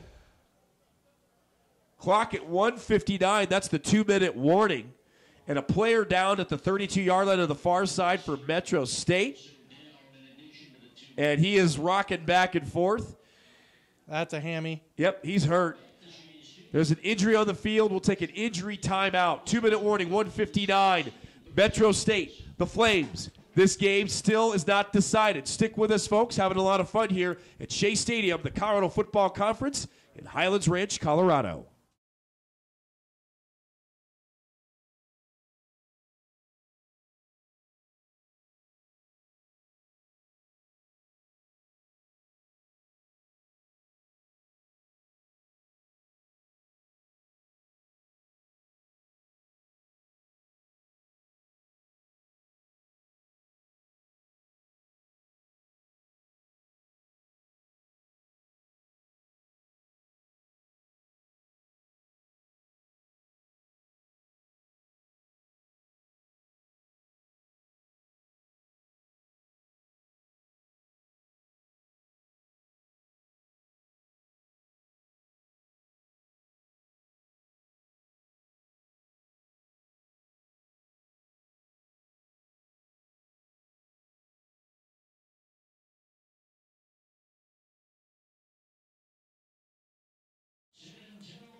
Back to Shea Stadium. James Chapman, the wide receiver that was injured for Metro State, comes walking off the field. He's had some drop balls tonight. That's been tough for Metro offensively. It's been really tough. And they don't have 3 key players, Knox, Marshall and Yakoveta are all on the sidelines watching. So Lettner out of the gun. They could still find a way to score here. The ball knocked away and batted down by the Flames. And that was big number 95, Reginald Evans, 6 foot 270 out of Houston, Texas, came knocking on the door. And great awareness. Get your arms up. Yep. Let's go back over the scores here. 1:55 left in this football game. CFC wraps up tonight. Raptors beat the Wildfire 42-0. Nightmares 62-0 over the Steel City Rage. Sharks, they had to fight for it, but they beat the Pirates 14-3. And the Eagles, last we heard in the second half, were taking care of UCCS 31-14. So Lettner out of the shotgun. Screen near side. And he's fighting for everything he can, and he's scored it out of bounds at the 36-yard line. Is this fourth down coming up? 149. Petaway forces him out of bounds. I think this is the play of the game right here, Eric. If this is fourth down and they don't pick it up and keep this drive alive, I pretty much think that all the Flames have to do is drop back and take a knee. Yeah, Bob. Because Metro State doesn't have any timeouts left. Yeah, that's exactly what they'll do. Metro State's entire season comes down to one play. And they're missing key guys on playmakers on offense, but they got to go with what they have. Lettner out of the shotgun. This would be a great time for Lettner to scramble. I would agree with you.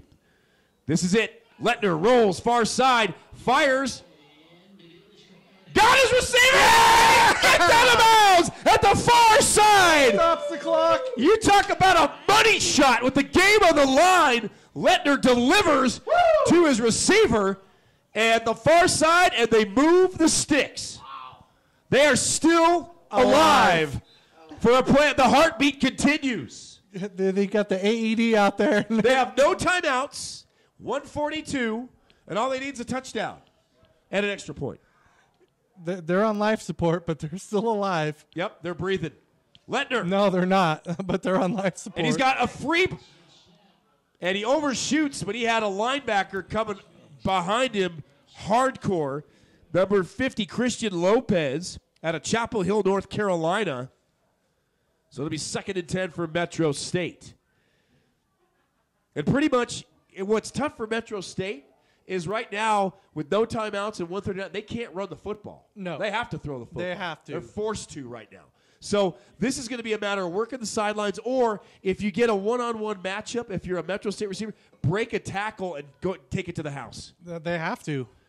So, and I would not. I like the matchup near side. I do. And look for post patterns. Metro, 2nd and 10. And here comes a house. Lettner fires, and was it tipped? That was not even near one of his receivers. The closest receiver was number 34, Tyrell Petaway. And he was 20 yards away from it. Well, so yeah, our receivers were 20 feet or yards away from it. 3rd and 10. Can you milk the drama any more than Metro State has? Yeah, I mean, they're waiting for the AED to recharge right now. I'll tell you what, Roadrunners and Flames. Flames brought the heat. The Roadrunners have run away from it. They didn't face it. So, a couple plays here. And anything's possible. A game can change in one play, but it's got to happen now. Lettner out of the gun, empty backfield. He's got 5 receivers, 2 to the near side, 3 split to the far side.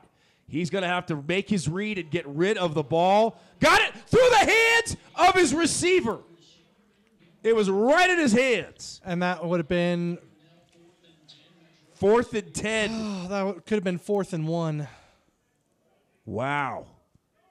Well, at least the clock isn't running with all these passes. Yeah, 133.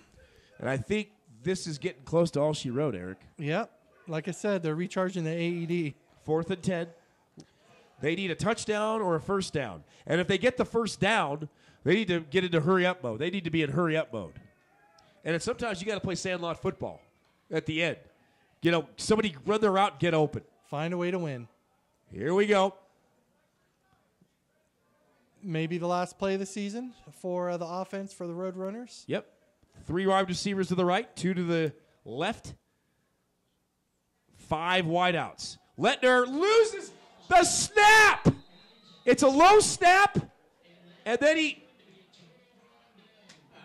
didn't even get up on that last play. And wow.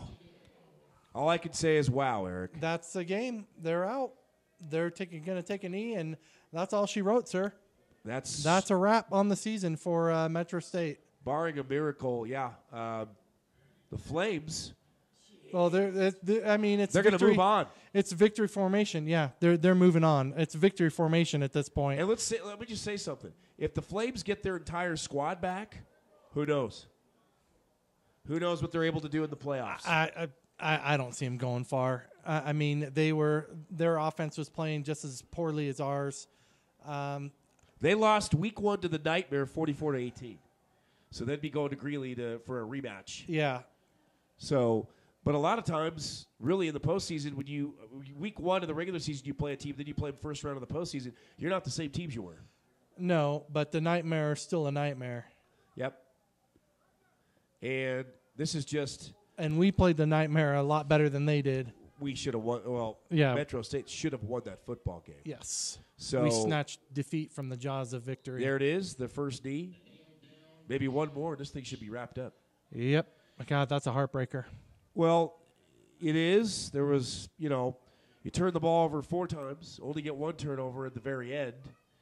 No sacks. The Metro State vaunted defense got no sacks on the Flames tonight, which was critical. They needed them.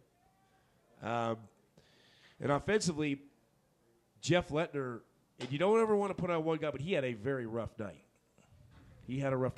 Added to which, he didn't have the second half. Marshall and Yakavetta and Knox, they weren't in. Yeah, he was missing all of his all-stars. He didn't have his real key playmakers. Nope, not one for the entire fourth quarter, pretty much. And that makes it tough. And, hopefully in the offseason, offensively, on a defensive note for these guys, I think these guys are pretty solid. They are. Even if they add people, it's just going to help. Under 30 seconds to go here. It's pretty obvious Flames, they're moving on to the postseason. Metro's going to stay home. They knew all they needed to do was win this game tonight. Or even come close to it. Yeah, even come close. It just wasn't enough. And that was the first half, giving up those 3 big touchdowns. Yep. And number 17, Miller Jr. was the factor. He caught all 3 of those touchdowns and pretty much put this game out of reach. And guess what, folks? That is going to do it for the regular season for the Metro State University Roadrunners here at Shea Stadium. I'm George Holden, Eric Galsred.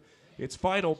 The Colorado Springs Flames beat the Metro State University Roadrunners by a score of 34-14 here at Shea Stadium. They will not move on to the postseason. The Flames will. I believe they'll be in Greeley next week to take on the NoCo Nightmare. Yep. Kind of a crazy game tonight. Entertaining and frustrating all in one sentence. But let's go back, Eric, to the first play from scrimmage. Metro State, Lettner to Yakavetta. They get a long touchdown. They're up 7-0 after one play, and I'm feeling pretty good about the odds and the chances for Metro State. The turnovers and the penalties were just too much. Yep, and that's been the story for most of the season. When they play mistake-free football, they win, and when they don't, obviously they don't. I think every single game that they've been on the wrong side of the turnover battle, they've lost. I don't think that they've won a single game coming from the wrong side of the turnover battle. Yep, I would agree. So the Flames, they will move on to the the first round of the playoffs, the first game of the postseason. They're still alive. Metro State, obviously their season's over, Eric, and they're going to be watching some of these other teams. But when you look at it, they have to look at the positive things they can build on, which was we had 3 or 4 games that we should have won this season, but because of a play here, a play there, penalty here, penalty there, we should have won. And like we said before, the defense is on the right path. Yeah. The offense has got some stars. They've got some play, but they need work. Every single game that they've lost this season was a game that they could have found a way to win and didn't. Yep. And it's tough to swallow. Both teams get to midfield to do the prayer after the game. One of them, and that's how this game works. Some teams are excited and full of joy because they get to keep playing football, and the other team gets to gets to stay home and work hard in the offseason and think about what they're going to do differently for next year's campaign. Well, it's been a lot of fun for us here at Shea Stadium this season. Erik Marshall done a fantastic job being my wingman, and he's gotten it done and grown quickly throughout the season. We've had a lot of fun with Steve Weed Media here calling these games, and we've got some plans. Keep watching SteveWeedMedia.com. We're looking at doing a possible Bronco-based talk show in Colorado Springs at the Dublin House. We're hoping that is probably going to work out. And if so, stay posted on SteveWeedMedia.com. That should be a lot of fun. Erik and I will be doing UCCS, University of Colorado Springs Mountain Lion basketball, men's and women's. That should be a lot of fun after last season. The men's team's going to go far, I think. Yeah. Women's, they lost a lot of players. They're young and it'll small. be a young, small, but fast team. And exciting to watch. Yeah. So the women's will be doing them as well. We're not as optimistic that they'll have as successful season like the men. Men are bringing back a lot of youth that have a lot of experience. They should go deep in the playoffs this year. At least that's what the expectation is going forward for them. I would agree. So that should be a lot of fun. On a beautiful night here, the regular season has come and gone just like that. Shea Stadium, the final again. The Colorado Springs Flames defeat the home team, the Metro State University Roadrunners, by a score of 34-14. So, for my partner in crime, Erik Marshall, for Steve Weed, owner and operator of Steve Weed Media, I'm George Holden saying, folks, have a fun and safe weekend. And before we go, the man with the voice that's called the games all season long in the press box, Devin Robb. Special thanks to him, who does a fantastic job every time with that distinguishable voice on the air. So, folks, have a fun and safe weekend. Playoffs start next week on Saturday. Good luck to the Colorado Springs Flames as they travel to Greeley and all the other teams in the conference. It's been a lot of fun. So long, and see you next season.